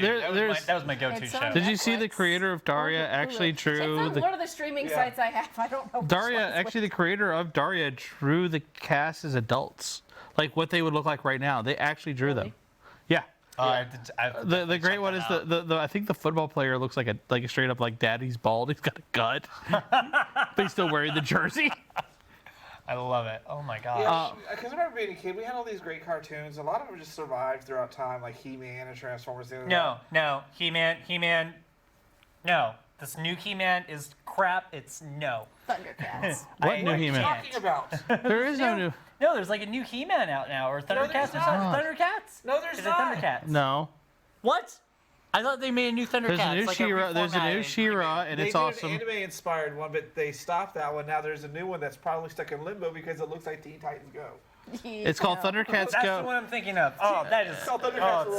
it's terrible. It's called Thundercats Roar, and literally, the problem is like they can't get a sponsorship, like Right. because everyone knows it's garbage, and It's terrible. I was I'm so wondering why angry. they haven't brought back Silverhawks. like how about the entire Animal Plus thing here? Like there was so basically Thundercats. Dino-saucers, well, Dino the- Riders, Mask. Dino anything. Yeah, like Dino Saucers, where they're the aliens, Dude, and they wore suits of armor. Well, you know the Silverhawks and Thundercats team, and then they did another one. I'm trying to remember what the other one was. I think it may have been Dinosaurs. But yeah, their whole thing was adjective and creature, like Thundercats, Silverhawks. Da, da, da, da, da, da, da, da, da. I still know the theme song. Because do you're. do you know if you guys remember those little? My sister had them all the time. But you guys remember the Barbie ones where you pull the trigger and they would just Sky dancers? Yes, Sky dancers. Sky dancers. And And We then used there's to like wings those things or on, wigs. like put Was that not the most firecrackers pointless toy? and then do it. Boom. Oh, it was because most of our Sailor toys Moon started getting pointless popular toys? in the United States, so they had to make their version of Sailor Moon. Well, no, Because they all a lot of the transform. boys action Really? figures Yeah. Had good play value. The girl figures, they were like, here's a doll of Strawberry Shortcake and here's Rainbow Bright. Or Barbie. And Trolls. You had Barbie that had everything. Yeah. Jacked hardcore. Oh, I entirely. played with Army Man. I don't know what you're talking about. So the pink also got aisle, melted the a pink lot. aisle was generally, particularly if you worked. I used to work at Toys R Us. The pink aisle, because it was called that, because the Toys R Us they colored all the aisles. So like boys were blue, girls were pink, the sports was Can we green. just all admit we missed the original Toys R Us when it was nothing but toys Jeffrey. and the aisles And Jeffrey. and the original Jeffrey and Where his you used to family. get the weird little kid box. Yes. The weird little Yeah. like Toys R Us You- kid box And they thing. I had don't like the remember big what that was. fun displays, and you could find whatever you wanted there. It wasn't like walking in and looking, maybe you'll find it, maybe you won't. You know what really remember killed that. Toys R Us? What? The collectors. The collectors killed Toys R Us because the collectors kept it alive, but at the same time, like Toys R Us had to introduce It policies. was way more than that. It was a lot of bad business decisions. And they Yeah. were purposely put this place. Well, I don't You feel remember like it was all the articles collectors. about- Collectors is what kept it in business. Well- it was the decisions that the CEO did and the whole entire executive board. If you go back and actually look at everything before Toys R Us went out of business a little while ago, there's so much research showing the decisions they made for The that. the decisions they didn't make, but a lot of the things with the collectors they had to deal with. As example, when I worked at Toys R Us had to implicate rules about Hot Wheels because collectors would buy. Because the thing is, okay, you want like when Star Wars comes out, Star Wars releases a whole toy line. There's 5 different versions of like Luke Skywalker figurine. One of those figurines only shows up once in every 20 boxes. Hot Wheels was So, worse though because the- they just randomly packed their boxes. You didn't Right. really know what you were getting. Oh, God. And So- I used to do the same thing. They would come and rearrange the entire Hot Wheels aisle to make space for more stuff on the shelf. They Right. were the nicest people, but if you didn't have what they wanted, they got pissed. And the thing is, so like they would demand people like they would have to order tons and tons of stuff. The collectors would buy only the collectible items, and then you'd get stuck with a crap this ton of merchandise. all this Oh, is that merchandise. the So stuff yeah, at nobody the wants? end, it's like then they have to put everything on clearance. So yes, they made bad decisions, but the collectors that kept them alive were also the collectors that put them out, that were giving them don't think all the this Hot Also, overhead. everything, I hate to say it, Amazon and having things be able to deliver straight to your door Yeah. the next day or in an yeah. hour Also, or a couple hours. It's like half the price. Yeah. Like when Toys R Us went out of the sale, they had all these like 50% clearances. Nothing was on sale. No. Nothing was on yeah. sale. Yeah. It was like, what? Here's $1 off of Nerf gun. Like, really? That's not going to save you. I don't think it was the collectors. I mean, that's just my my personal belief is that I don't think the collectors put them out of business. I think it was their decisions that they made for Toys R Us. But anyways, moving on. Like, Just fun Nostalgia. stuff as a kid. Like, it's just Playing amazing. outside. Playing outside is playing a huge one. with army men and Indians and cowboys. I used to do that Can't do that all anymore. the time. I used to dig Oh, trenches in our God. backyard to play with army men. Oh my And gosh. then it would rain and everything would flood, so we'd play like with the army men in the flooded trenches. Yep. My brother and I, we had this dirt area in our backyard, and we used to dig holes so deep. that we would just get really down low and start playing with them. And our parents will freak out because they have no idea where my brother and Bobby and I are. And it How small were you? You get little holes you're digging. Oh no, these holes we would go almost like 4 or 5 You're feet. digging like 4 or 5 feet deep. 4 or 5 feet Your deep. mom would freak out. I lived on 2.5 acres. As long as we came home when the streetlights came on, they didn't care what we were doing. Oh, coming home when the streetlights came on. Oh my gosh. Riding Okay. your bike on ramps or making like mud and dirt trails in the woods. You know what I really wish we still had is that because back when we were kids, yeah, you got none going Mom on. said, You "Get go out." outside. You do not come back in unless you have to go to the restroom. If you want a drink of water, you get a drink from the hose. You don't come back for lunch or dinner, and you don't come back home until the lights come on the street lights. There was no mobile devices at all, none. But they always knew where you were. That was the other thing, because you didn't go far. You knew all the neighbors. All the knew all that fun you stuff. can actually go to bed with your windows and doors unlocked. It's just the community, your street's built on. Like if you had lived on this cul-de-sac, you knew all the kids there. I knew on every the other neighbor one, on my street growing up. I knew every single yeah. one. Now I know one of my neighbors on one side of my house. Same here. Do you guys remember playing laser tag all the time? Yeah, that's still a Play thing. laser tag. Okay, I hold don't. You could play laser tag if you go to No, There's pinballs or laser tag something. places here. Is it bad that you say laser tag and I immediately think of DDR? Oh, I mean, I would go to the I laser see tag it place once in and a we would blue for moon. I'm like, oh my hours gosh, it's still play around. DDR. It's insane. Okay. Hey, oh. we were in shape. All right, though. Pocky, last one. Going to your mom and pop or your non-mom and pop video rental store and finding that thing you had to play or watch for the weekend. Video stores. Video stores. Blockbuster. My parents always went Hollywood behind Video. the beaded curtain. So, I don't know what that was for the longest time. Do you get? I remember Until they checked Hollywood out Video. Edward Penis Hands, and I had to try to figure out what that was. Edward Penis Hands. What? Yes, true story. I had to go return with the videos, and one of them was Edward Penis Hands, and I've been obsessed with trying to figure out what it is ever since. Oh, Not obvious. well, I know what it is, but it's like a 7-year-old going. What's I don't this? They understand. spelled Is it spelled just scissors one? weird. Or like, They spelled scissors weird. The routine to get the NES cartridge to work. Oh my god. But they have to hit the see, I had buttons. to do this I since I played didn't a have couple that times. problem. Yeah, you Mine also always had worked. you had to have games though. So I mean, Anyway, Back so in the day. that was our look at the Forgotten today. It was lots of fun. We just spent a day looking at nostalgia. This guys kicked off with steampunk. Where did it go? It's now nostalgia too. Yeah, it's now nostalgia too. And we talked about And we- things that we used to love as a kid. And I mean, honestly, look at Mr. Beatty. You will not be sorry. I'm You will just not be sorry. I'm You looking. can I'm go looking forward to find your, looking up Mr. on this. Penis This is gonna be Hands. great. I also I know. I kind of want to watch the Edward Penis Hands. Right, we need to find it. It's like, how is that even functionally happening? Can we just Like, do a special and do a podcast episode and just let people listen to us as we watch this? Oh, that would be way too much dangerous fun right Oh okay. yeah. Monday night show. Monday night. So, Show. There's There no we holds go. barred. there. That's it for this week. Next up is Brad's Red Web, where they're talking about body image in comics. So it's to be super fun. He's got an hour coming up. Next week is Battle Geeks, Mary Sue game, and Combat Creations. We're doing Harry Potter for Battle Geeks. What are you doing for Mary Sue? Harry Potter. Harry we got Harry Potter. Potter for you.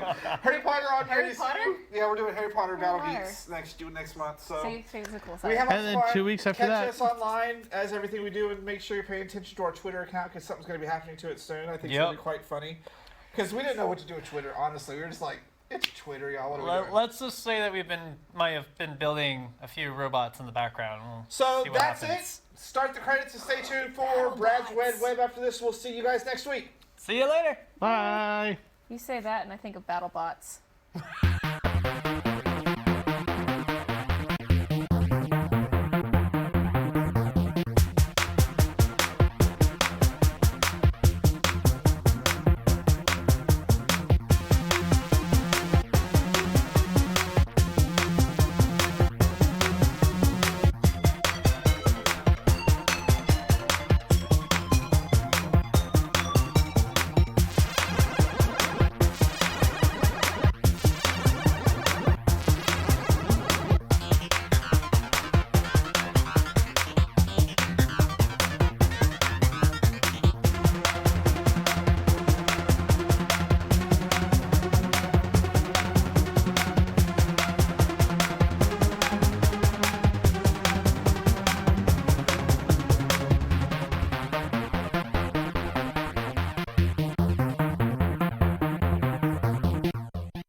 come by and maybe pick you up if they get there in time. We gotta go. But he doesn't He's kill. back behind you.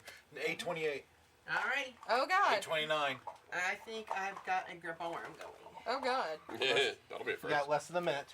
Alright. Hurry up. I got this. But also, for example, Starfire kills 2 different people in that episode.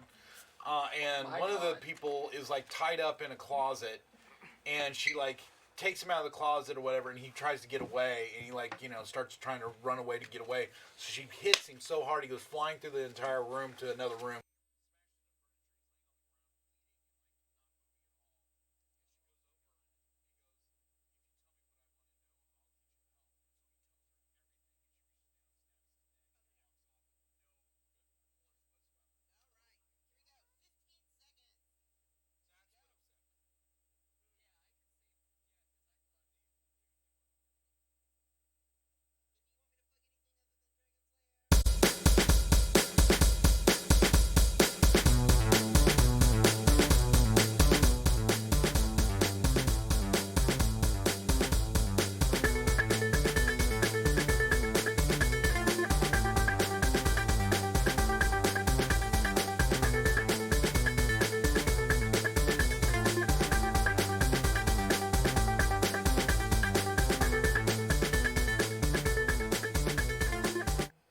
Hey everybody, welcome back to the Red Web. This is our new season. Starting today, we're going to be talking about body image in superhero comic books and superhero media.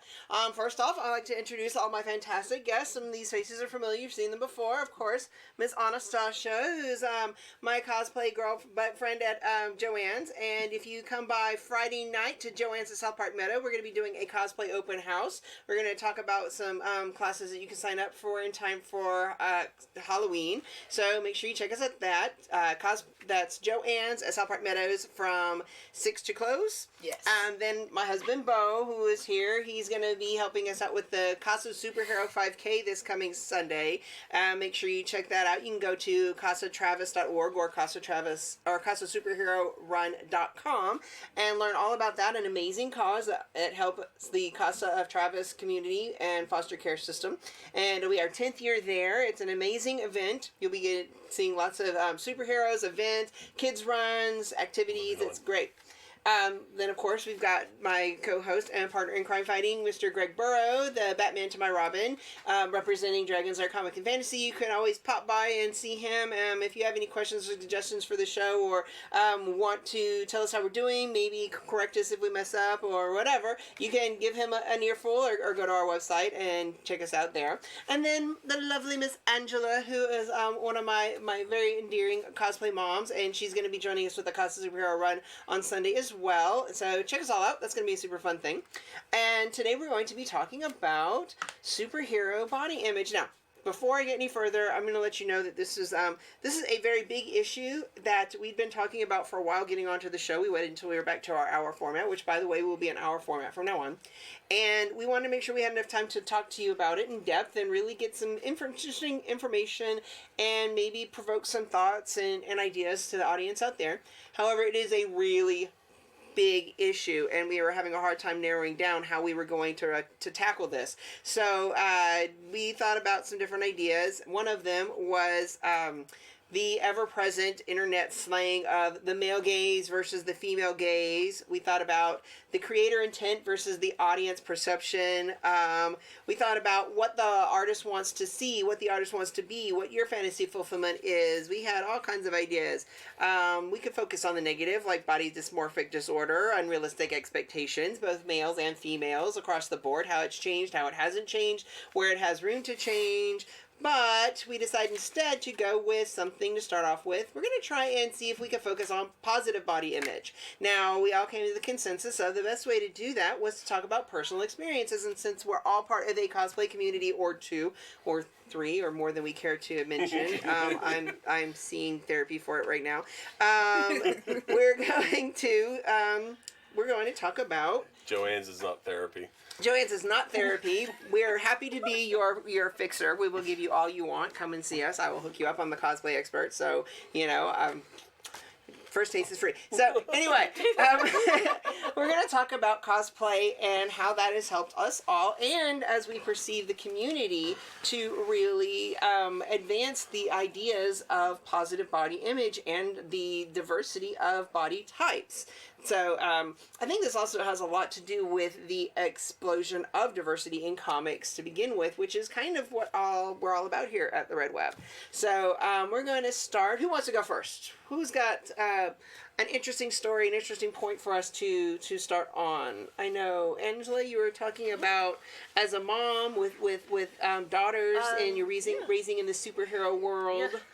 Yeah, I've got two young daughters at home, and one of the things that really that cosplay has really affected for me is having to do with body image, like being of not exactly superhero shape, not super skinny, but cosplay has given me more confidence in getting out there and doing that, and also in just wanting to be an example for my daughters and for other people that you don't have to have a perfect body. Like cosplay, I've seen a meme like how to have a cosplay body. Put your body in a costume. Like it's about what you're comfortable with. It's about having fun.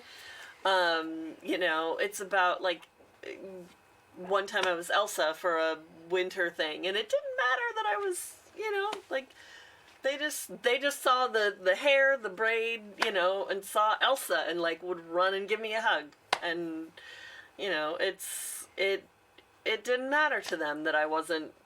I feel like yeah, that was the dumb. Yeah, I feel like one of the great things about doing this, because God knows I don't have a 6-pack abs. More like a keg. I'm not in Mini keg.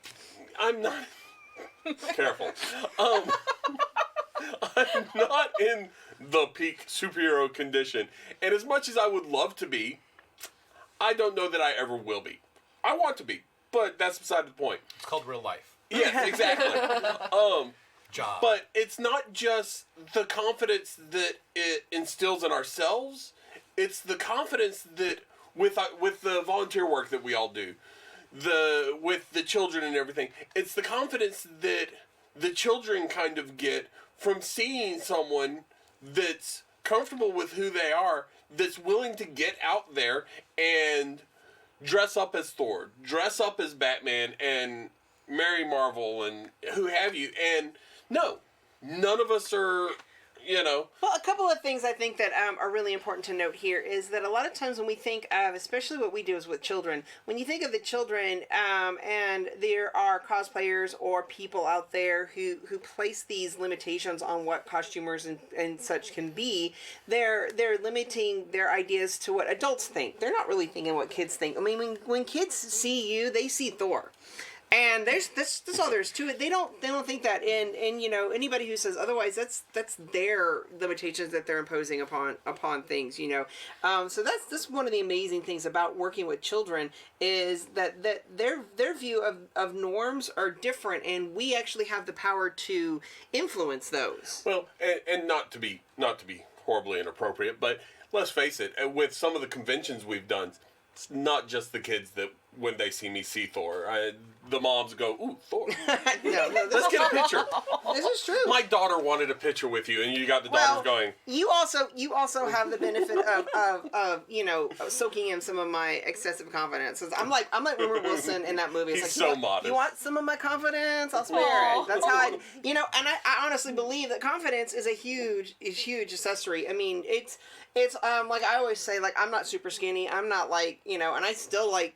Because I'm short and hyper, I always do these like kid characters and sidekicks, but I pull it off because I know how to carry myself. Like, I know, and it doesn't hurt that I have, a little bit more than the average experience with my craft, so I know how to cater my own body to my own shape. So I know how to work with what I've got. But that's also a big aspect of it, is knowing your body and yourself and knowing how to really accentuate what you've got. One of the things that we talk about a lot when we do cosplay panels and I do how-tos and stuff at conventions is learning how to be the best you that you can be. Don't worry about being the best them that you can be. And that's a huge distinction to make. And you see a lot of people going, oh, you're body type X, you can't be character X. Well, yes and no. Your body type X, don't try to be body type Y in character Z. Do character Z, but learn how to accentuate that to what works with you. Use your best accents. Color. This is a big one that I throw out there a lot when I'm doing stuff. Color is just color, but it's still a color. Yeah, okay, this character wears a blue dress. Don't wear, if you've got the skin tone that looks bad with a pale blue, then wear a slightly darker blue or wear a slightly more aqua. You're still blue. I guarantee you wear the shade of blue that looks better with your skin tone, you're going to get a lot more compliments than if you get it like dead on accurate to what it is in the video game / anime / comic book. I promise you. And that's a big thing, is it's a really good creative exercise to learn more about yourself and learn where your own beauty lies. So I think that, to me, that's another amazing aspect of the craft, personally. Well, I think that a lot of it really comes down to what you personally feel comfortable with and what floats your boat. Because for me, accuracy is everything.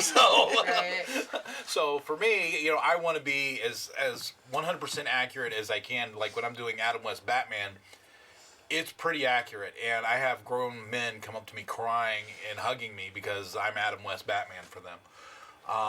But when I do Burt Ward Robin, I'm not dyeing my hair black.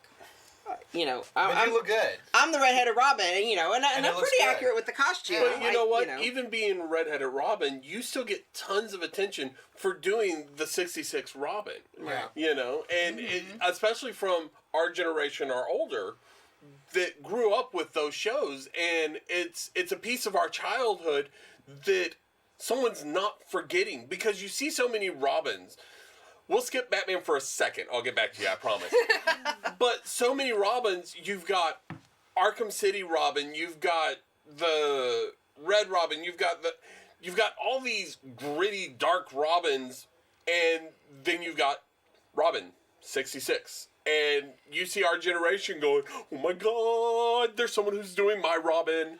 Right. But that's the same thing that Greg gets with his Batman. It's our generation or older going, oh my God, someone's doing my Batman.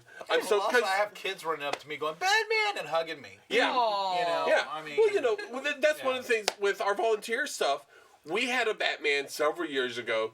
God bless him. I love him and his wife.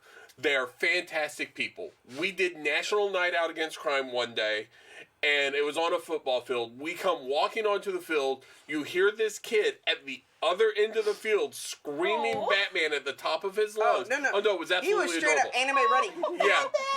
And he gets about, yard line away from our Batman and comes to a dead stop. He's like, and Mom keeps trying to push him, going, you wanted to get a picture. And the kid's going, because our Batman, while he did a fantastic job, he's a great person. He was doing the gritty Batman. And while kids love that, kids are afraid of that. Yeah. And so when we go out and you do the 66 Batman, the kids aren't afraid of that Batman because he's not dark. He's not gritty. He's not likely to reach out and pop you for no reason whatsoever other than you smile. Yeah. Batman doesn't eat nachos. Right, Batman does not eat nachos. No, I mean, that's one of the reasons, like, when I started doing Robin, I was like, Robin, no kids like Robin. And I kind of actually was resigned to the idea of, like, I'm the sidekick, I'm going to stand back here, let Batman do his thing, I'll just, I'll give Batman his water or whatever, and I'll hold Batman's another purse. thing about the 66 Batman is that Robin was always in the I know! Robin was like, I was in the forefront, and it actually got to really funny because it was like, I got to the point where I started realizing it's like, kids actually sometimes like Robin better because even though they love Batman, they want to be Batman. So the number of Batman kids, like little kids dressed as Batman, I would have coming up to me. They were so excited.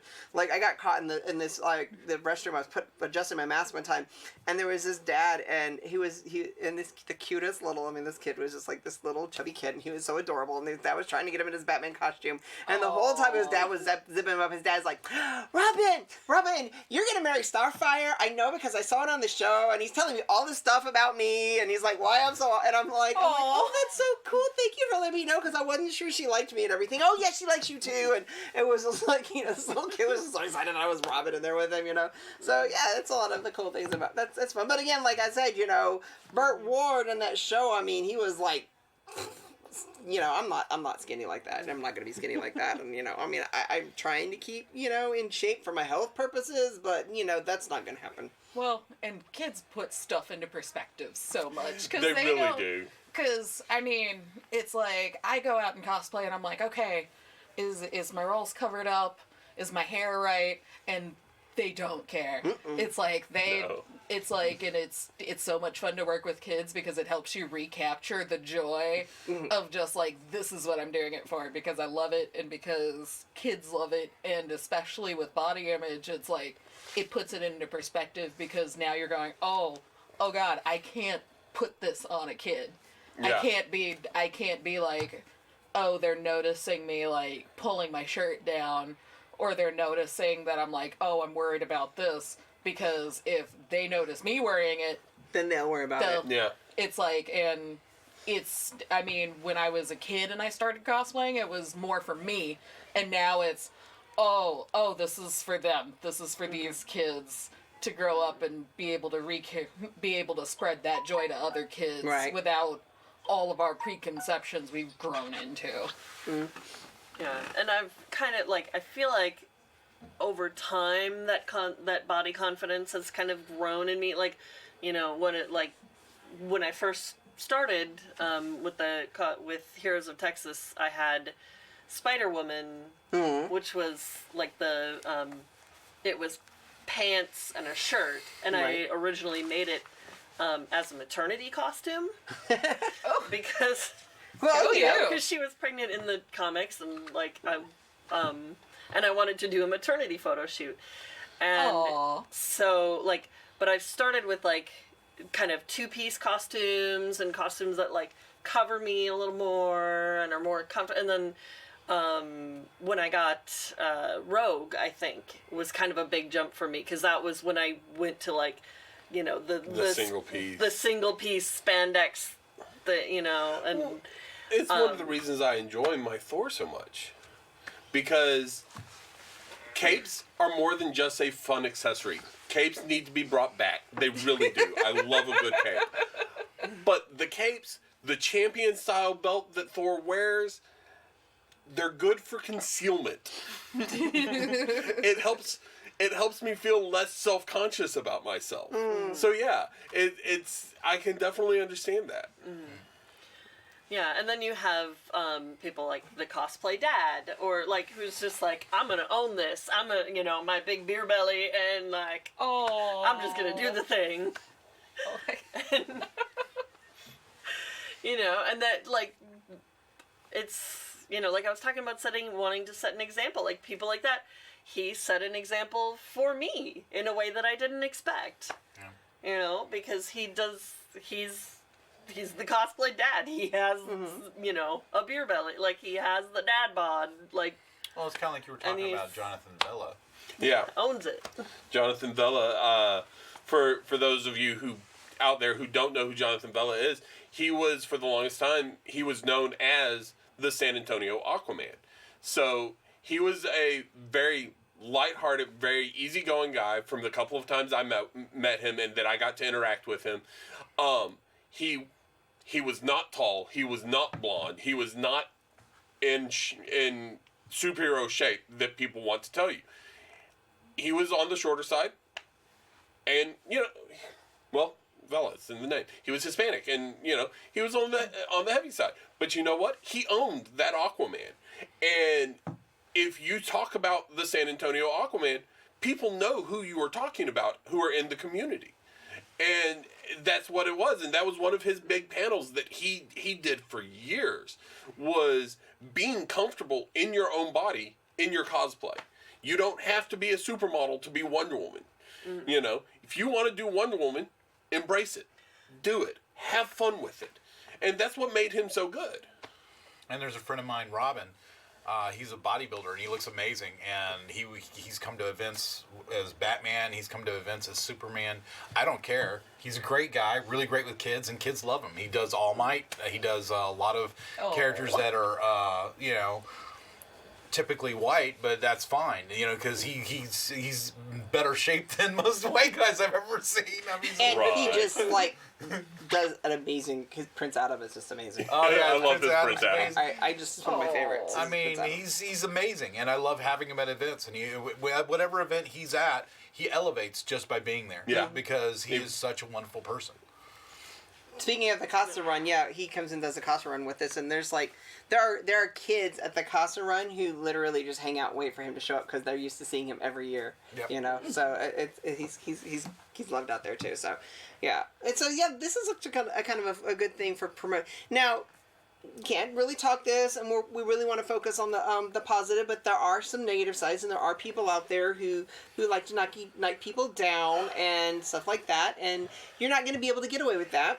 However, sometimes if you take those as opportunities to really just realize what the positives are, you know what they say, without darkness there can be no light, so that's actually kind of one of the things that got on to us talking about this earlier, is because there are those people who really just have like a meltdown if like you were saying, why is it a cross-race cosplay? There should be no such thing. Yeah. Well, I mean, now, and this is a little bit different when we're talking about race-swapping characters like we did on previous episodes, where there's an importance to providing more options for characters, because, you have a lot of cosplayers who cross-race, quote-unquote, cosplay, because their options are kind of limited, people. I mean, you can't really fault them for thinking outside the box. I mean, you can't just have 20 Black Panthers at one con, okay? Well, not only that, I mean, why can't they be the characters that they want to be? If they enjoy Spider-Man, why can't they be Spider-Man? Yeah. If they enjoy All Might, why can't they be All Might? Absolutely. It's showing that they support this character, they love this character, and they. Well, that was one of my arguments when we were talking about cosplay. That's one of my arguments when we were talking about the race swap in the comics. It's like, as important to me as Miles Morales is as a character, I don't want that to take away from the fact that if a black fan likes Peter Parker, then screw cosplay Peter Parker. Peter Parker. Right. It's you don't have to fun. like the black Spider-Man because you're black people, and I don't like the thought that black Spider-Man is only for black people. I mean, as many, I was going to do. Well, that's also I was going to do say Miles Morales for one of our things, and Robin's like, do it, man. He's like, I'm Superman. Yeah. You could be Miles. Go for it. And I'm like, well, thank you, Robin. I really appreciate that. But out of respect, I'm just not that tiny. But it's not a black thing. It's just I'm not that small. Well, also, I mean, one of the things that I get upset about also is that I this is kind of going off topic, but I really hate how black characters aren't being celebrated for being themselves. Like Robbie Robertson on the Spider-Man. Mm-hmm. He is an amazing character, and he was there from the 60s, and he is a character that really needs to be brought up and elevated and really celebrated in the Spider-Man mythos. But so far in Homecoming and Far From Home, he hasn't been there. And so that's part of a larger thing. And we're talking about body image today. And one of the things that we were talking about when we were setting up for today, I'm trying to decide exactly how we wanted to tackle this topic. And one of the things that we were considering is the sexualization and objectification of the female form versus the male form, and how they're not really on par, even though there are aspects where they do kind of cross over. And one of the main parts that really, I was trying to pinpoint, okay, what's the difference between objectification and idolization? And the main definition is that objectification is when their body is their defining trait, as opposed to reflective of other defining traits. For instance, the male form is represented as this idolization, and while yes, it is sexy or even sexualized to some degree, it's really mostly there to represent bravery or power or other traits, and the sexualization is kind of secondary, even though the body is unrealistically proportioned, etc., etc. Whereas for the majority of the time, the female form, when it is done in this over exaggerated form, it's not as a representation of motherly attributes or bravery or anything else. It's straight up sexualization for itself, and that becomes the worth of that character is placed upon that particular part of the image. And so when that translates over to other things, like when they originally started introducing, like Bo had said earlier, I like that, and we're not talking about diversity in comics. Diversity's always been there. We're talking about acknowledgement of the diversity. Diversity in the audience. In the audience. My comment was diversity in the audience, because we were talking about it, and you're like, and now that there's more diversity, no, the diversity's always been there. We have not always been heard. Exactly. Because talking about the body image, talking about the sexualization. Yes, Wonder Woman was running around in a bikini. You had Power Girl with it's called a keyhole, people. It's not a boob window. Not a boob window. learn your fashion terminology if you're going to talk about it. But It's yes, a boob window. It's a boob window. I know. But, they're running around like that, and I'll be honest, it didn't really impact me that way. But the point is, Namor running around in a Speedo. But the point I is, objectified the hell out of that. But the point is, even with minority, black characters, gay characters, they weren't there as secondary attributes. That was their attribute. It's like I love in when they bring Static Shock over into the main DC universe, and he meets Black Lightning. And of course everybody assumes that he's related to Black Lightning because of the similar power set. So no, I'm not Black Lightning's son.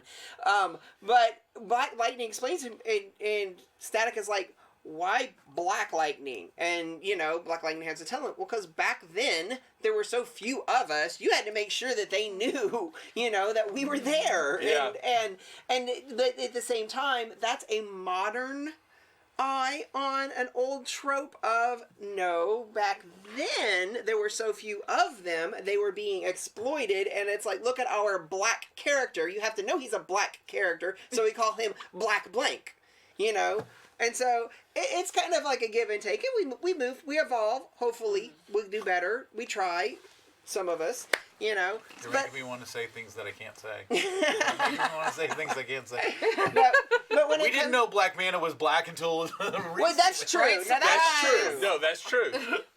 That's true. In fact, they even tried calling him something else in the Justice League series. They called him Devil Ray. Just to get away from that trope. Oh, which that's kind of cool, though. Yeah, on the Justice League series, they called him Devil Ray to get away from that trope. I love that if you pay attention to the Aquaman movie, the actor that plays his dad, they call him Devil Ray because he's actually the guy who did the voice of Devil Ray in the animated series. Oh, so, I didn't know that. Yeah. That is cool. I didn't know that. Yeah. Anyway, that's what they call it. Anyway, that's your Aquaman trivia for the day.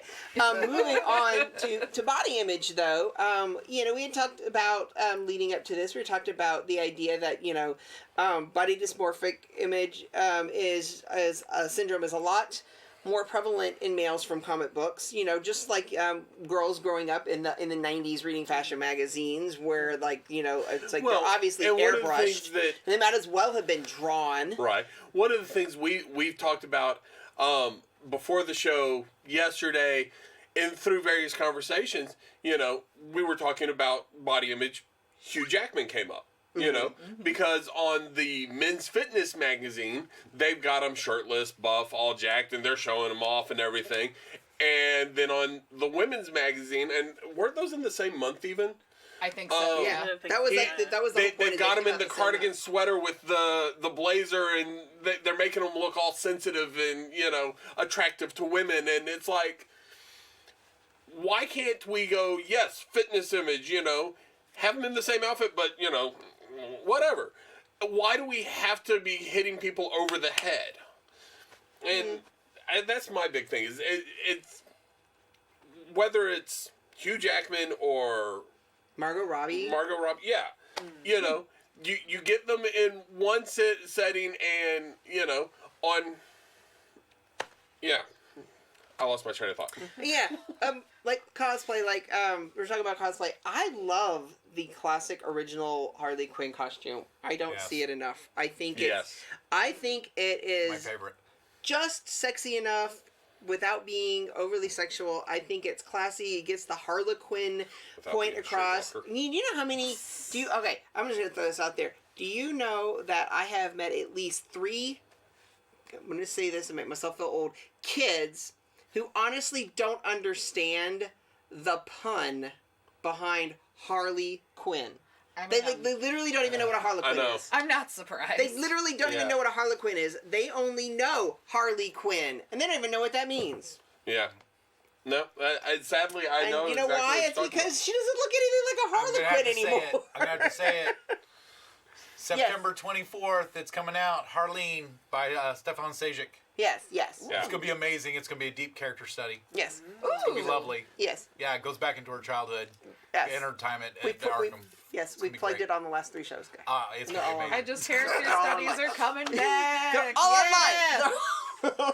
It's like, I'm so happy character studies are coming back. But I'm so excited. But yeah, no, that is one of the other big problems. You really don't get enough of the classic, fun cosplays that they still can show a level of confidence without showing 3/4 of your ass cheek. And butt cheek, excuse me. Yeah, well, and that's that was much better. It's like when we were talking about like men's versus women stuff when we were talking about girls' toys. Mm-hmm. It's a matter of who is this for, and at least in the case of Harley Quinn, there was a big progression where she was just, this is the Joker's sidekick, this is his girlfriend, this is his this is basically his toy. Mm-hmm. And now I was about to say, I don't know girlfriend's the right word. I notice I didn't say girlfriend. No, you did. That's why I'm going, but now they're having a resurgence with her where she's becoming her own person apart from him and growing away from him. And so I've noticed... That's been coming forever. Yeah. I mean, even the original animated series where she was first created, she broke away from the Joker and was with Poison Ivy for several episodes that were just amazing. They're some of my favorites. Yes, I love the interactions between Ivy and Harley. Yeah. I'm sorry, I still love when the Creeper fell in love with her. That's like my favorite, the whole Pepe Le Pew exchange. Right? It's like, who are you? And even then, especially with with the women's lib stuff and trying to decide what do I dress for me, or am I dressing for this person? Of course the styles are going to start changing, and once Birds of Prey come out, I can feel like the styles are going to start changing again, because but my thing is, and this may or may not, depending on your opinion, veer off of the body image issue. My thing is, with the current way they dress Harley Quinn, is she doesn't have to look like... I'm just going to say, she doesn't have to look like a streetwalker to be sexy. And when you get those cosplays... Exactly. But when you get those cosplays of the girls who love Harley Quinn, who can do a fantastic Harley Quinn, even though y'all were making fun of me for using this phrase earlier, even though they're not an hourglass figure with the sands in all the right places. See, I got it on TV for you. They do a fantastic job, and they're not that hourglass figure. They're still normal figured, full figured, whatever. But they still don't feel like they have to. I'm not sure what word I want to use, especially because it's before 10 p.m. And as a cosplayer who doesn't fit the superhero body type, I'm always looking, when I see a costume and I see a character that I love, and I'm like, oh, I love that character, I want to dress like that character. How can I change that costume, because I'm not going to wear that. Right? Yeah.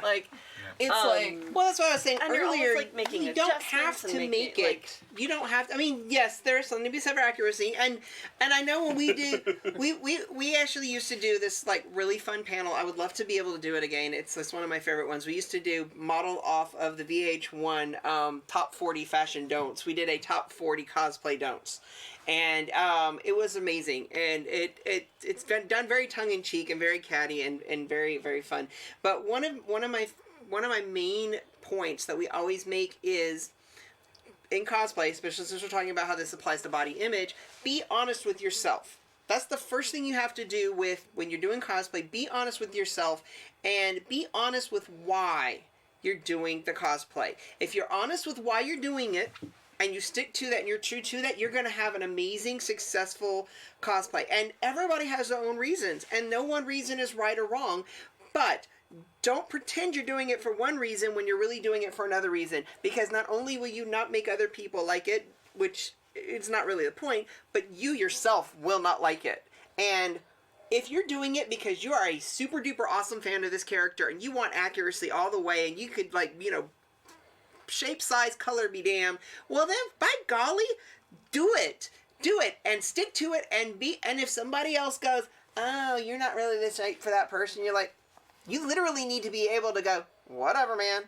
But if you let them hurt you, if you let it get to you, then you're not doing it for that reason, okay? If you're doing it because you want attention, if you want everybody to take pictures of you and post you all over social media, and then want everybody to come up to you and stop you in the middle of the aisles and go, oh my God, you're so awesomely perfect, then, you know, own it and figure out how to make it happen. Figure out how to make that happen. But they don't always necessarily happen the same, and you can't get mad if it doesn't. It's just, let's be honest with it. You know, if you're doing it because you just want to feel good about yourself and you just feel fun in this thing, well, then feel fun in this thing. If you're wanting it to win a contest, then, you know, go for that. But don't just half-ass put your heart into it because you're like, I'm going to this con and I just want to have fun. And then enter a contest and get mad when people don't let you, you know. No, it's not the same thing when you've got other people who spent like the past, 6 months putting their heart and soul into it. I have It's actually not the never same participated. thing. I have actually never participated in a costume contest where I was a contestant. Mm-hmm. That's just not what it is for me. For me, Yeah, it's no. But charity that's and the thing. community service. But that's the thing. that's not know what we why you're wanna doing do. it. You One know of the why you're funnest doing times I ever had cosplaying, I was actually in a Stormtrooper 501st here. And I worked an entire shift at Dragon's Lair in my Stormtrooper outfit. And that was so hilarious. Excuse me, have you seen these droids? I had little pamphlets I had made up that the 501st had that we could print out that were R2 and 3PO wanted posters, all in Arabesh, and so I'd go up and give them to just random people coming through the store. You probably gave one to us one time when we didn't meet before. I know we got a few when we first moved here. We got a few of those. Yeah. We're like, But that's the point. Like, whether you're all about, like, accuracy or whether you completely change it, like, it's about you. It's about having fun Exactly. and figuring out how to feel comfortable in your own skin, no matter what your body type. Like, one of my favorite cosplays that I see pop up online is the Mexican grandma Wonder Woman. Oh, like, where she's got, you know, it's like it's a Mexican grandma style outfit, but in the colors of Wonder Woman, and she's got the, like, instead of the lasso, she's got the sandal, the chancla. The chancla. Oh my I God. love that.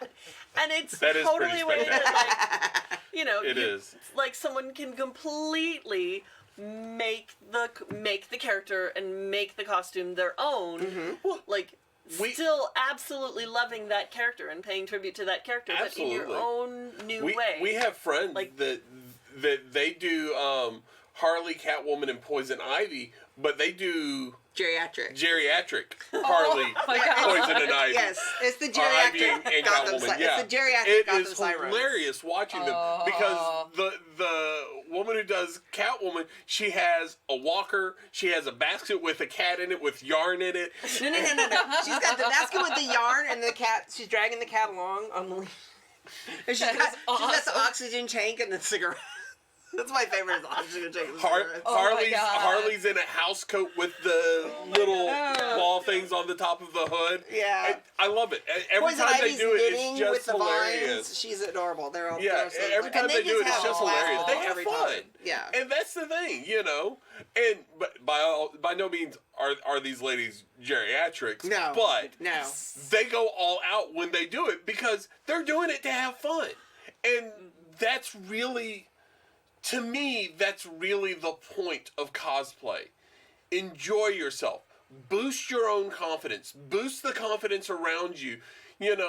Watch the people light up when they see their favorite characters. And just look at the joy. My favorite thing to cosplay are like super obscure characters. I will do characters that like, if one person at a convention goes, "Oh my God, you did X," my job is done, and I am happy for the rest. I don't care if nobody knows who I am, because like literally, I will get like, "Who the hell are you supposed to be?" Like so I many actually times. like cosplaying background characters. One of my dream costumes to build is one of the unenlisted Star Trek from the original series. The Dr. Smock. But the thing is, you need other Star Trek people around to sell it. Right, To sell to it. get And it, kind of like get it. you give other characters, you bring them out to the fore. Yeah, I don't think by being anybody. a background character. I don't think anybody at Doctor Who 50th anniversary would have known who I was if I was not with Bo in his Captain Jack. Because I love James Marsters. He's like one of my favorite, and I want. And we did Captain Jack and Captain John. We did Captain Jack and Captain John, and I made the Captain John the French Revolution coat and sewed all the buttons on and everything. And like we get there, and everyone was like, "Oh my God, there's like both of you!" It was amazing. It was really funny. I had this one guy. Yes, I got lucky. We hadn't actually seen the season with him in it yet, so I didn't get hit when I took full advantage of it. Yeah. He decided he was gonna give me a full on like dip kiss, and I'm like, if I'd have known, I would have punched him. It's okay. But yeah, I'm not a PDA he probably guy. would have with anyone to come back. But it's one of my favorite things is what I call the human accessory.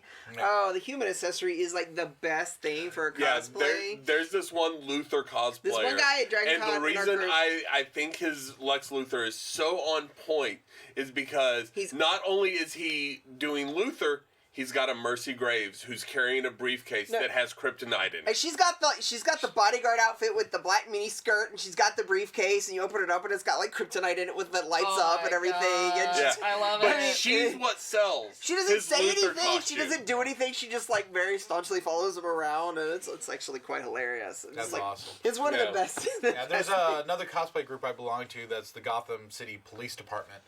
And they've got the entire SWAT crew with they've got a Commissioner Gordon, they've got a female detective, and I actually do the street officer. And we've had so much fun with that group. I mean, especially like we did Comic Palooza one year when they were doing the Gotham actors came in, and we were actually spread throughout the auditorium as security for that. And that was so much fun. And we actually were security because the actor who plays Bullock, he's from Houston, so he knew some people. He was like, "Hey!" So after the panel was over, he jumped down off stage to go talk to his friends, and he got immediately surrounded. So we had to break in there. We had to like surround him and like escort him out of there as the police officer. So it was really fun, and it was a lot of awesome. It was really awesome. Well, there was the year again at Comic Palooza, we did the Green Lantern Corps. We didn't just do while yes, I did Kyle, and we did have a Hal. We didn't just do those. We had we had 12 total. There were 12 total. I can't even remember which all of them there were. Kyle, Hal, Jon Stewart, Guy Gardner, Sodom Yacht, Boudica. We had Kilowog. No, Oh, Kilowog. We had Right. We had But no, it was great because that was the year the Green Lantern movie came out. Yes, I know.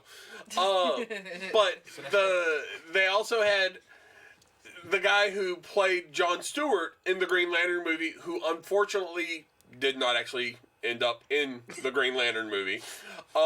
He was there, and he loved it. He got so excited seeing an entire corps of Green Lanterns there. It wasn't and not just him, it was single. the rest of the Air Force. We had two of the other Air Force Yeah, colonels two of the there. other Air Force people were there. And yeah, they got a huge kick out of having an entire group of lanterns. I just, yeah. Which means I need to finish my Hal. Yeah, it was really nice. So, I don't know. Yeah, I do need to apparently slim down back for a little bit for my Kyle. Yeah, he just... Or you can go and reinforce the seams. Yeah, it's not gonna happen. So you were talking earlier about what you call a cosplay body, but then you turned and said you don't have a superhero body. I disagree.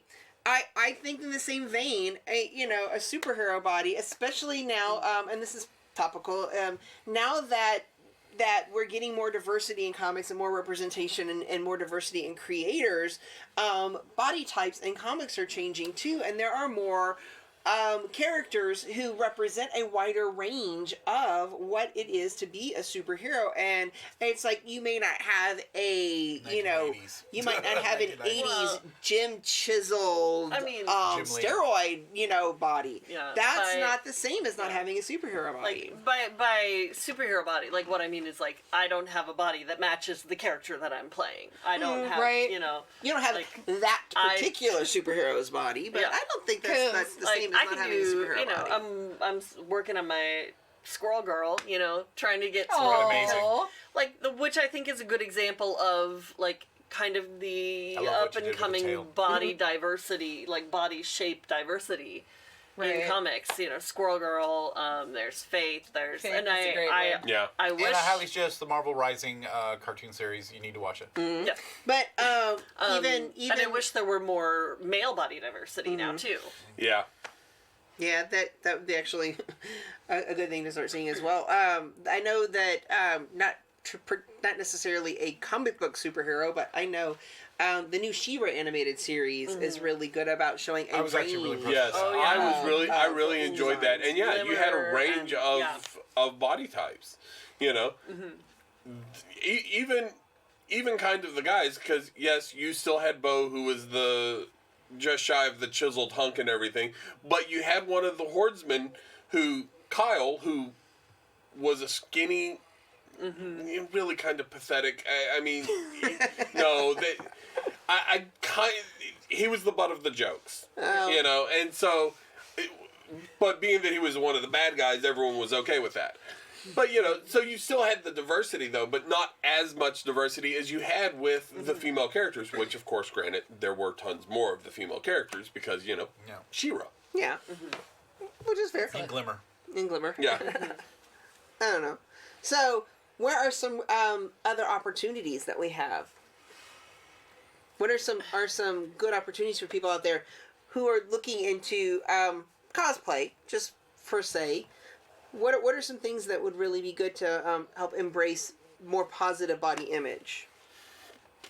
It's like, I guess a good place to start out with, which is what I've learned and started coming back into my own with cosplay, is finding a good community that's supportive. Like, coming up, I have a friend who's wanting to try some different cosplays, and they're worried that they won't fit. Like, it's like, oh, it's going to be this, and I look like this, but they look like this. I'm being generally vague, so I don't like... Yeah.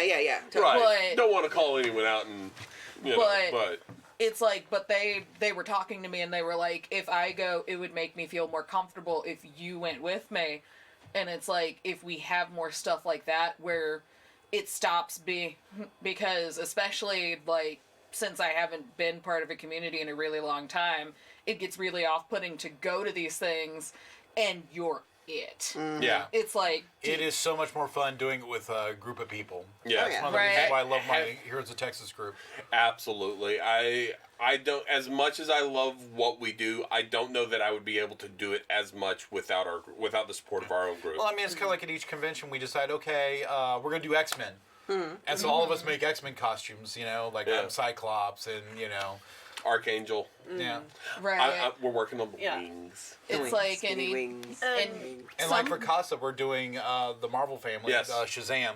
Aw. The Shazam family. Because they're all foster kids. It's the Marvel. Yes. Aw. You know, and that works really well I with know. the Casa mission. So But, It's like- well, and talking about like making it your own, you know, like you were talking about your friend, like if you know, if the costume, if you love a character but the costume shows like, you know, 2/3 of your booty, like. But Make it say into- we're doing the '80s G-string Yeah. Wonder Woman. Yeah. Why did they ever do that? To her? You know, Make it maybe into boy you're not shorts. comfortable doing that. That's fine. Make it where you are comfortable doing it. Make it into boy shorts. And one Like, of the so wonderful you things can about still characters be- like Wonder Woman, where there are so many Right, there's a lot of choices. costumes You to choose can from. do the full on skirt. You can do like I mean, there's Well, even talking full about the pants variety of versions. costumes. Talking about the variety of costumes. That one of my favorite story arcs for Kyle is Circle of Fire, because he pairs up with Power Girl at one point, and she's like, "Well, hold on, I've got to go and change clothes because whatever she just did, her suit was dirty," and she changes into a completely different outfit. It wasn't even one of the keyhole bikini type outfits. It was a full body one of her cover earlier- one of her earlier suits. Justice And International suits. They make a comment about that, and she's going, "What? You only have one thing you wear every day?" And he's There's- like, well, yeah, mine's made out of light. Yeah, so right. I don't have to wash it. But yeah, you have your characters that have the Wasp. I know, I was telling Andrew You about have this your one yesterday. characters that have so many different versions of costumes. Pick one you're comfortable with.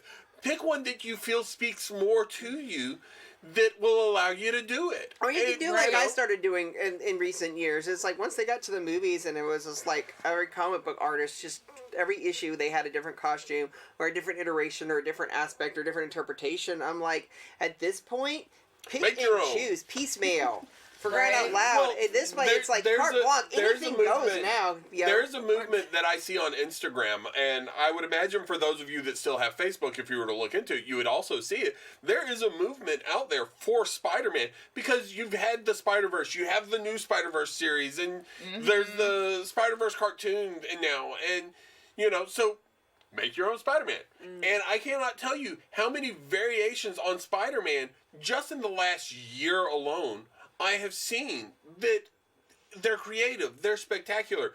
Two of my favorites we actually have seen at a con there was a Captain America Spider-Man, complete with Captain America shield, and there was a Phoenix Spider-Man.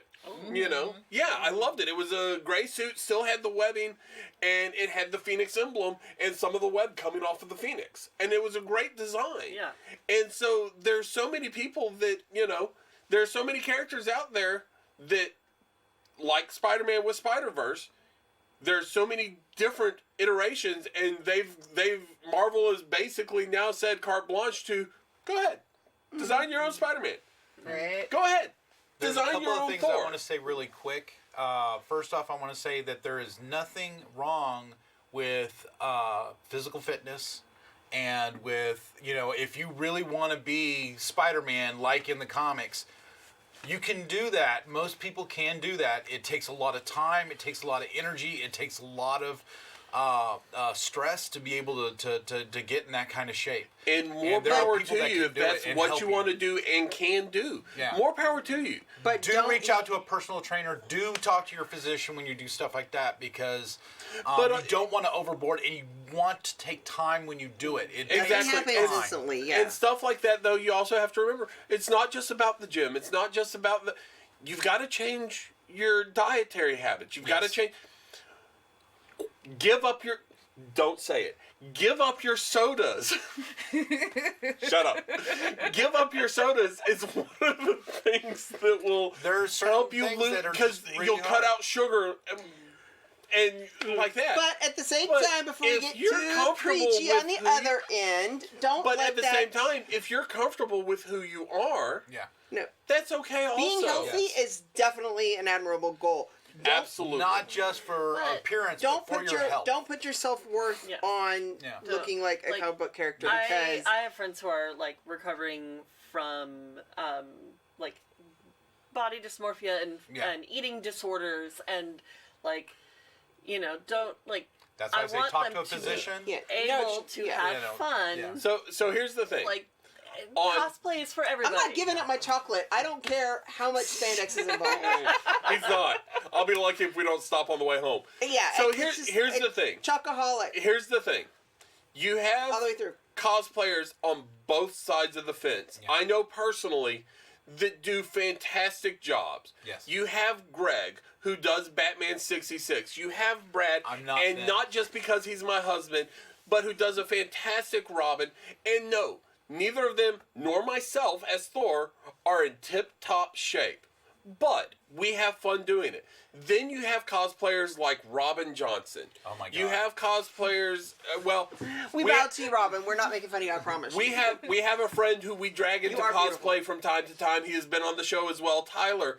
That they go to the gym, they work out. Robin is a personal trainer, and they do fantastic things. But again, they cosplay for the fun of it. Yeah. They enjoy what they do. Do they have a better body type than me? Yeah, they do. I won't lie. And I'm going to tell you this right now. Robin does not point. get in shape to cosplay. No, he does not. No, that's his talent. Yeah. That's his talent. He just happens to cosplay on the side. Yes. And he's an amazing cosplayer. He's actually been a guest at Wizard World Cons across the United States. I'll get him on the show one day. I promise. He's amazing. I'm not going to stop trying. Yeah. But no, you can be on either side of the fence. It's up to you. If you want to be on the side of the fence where, yes, you are in fantastic shape, you have to put in the dedication. You have to be willing to make the sacrifices to be able to do that. Yeah. And that's fantastic.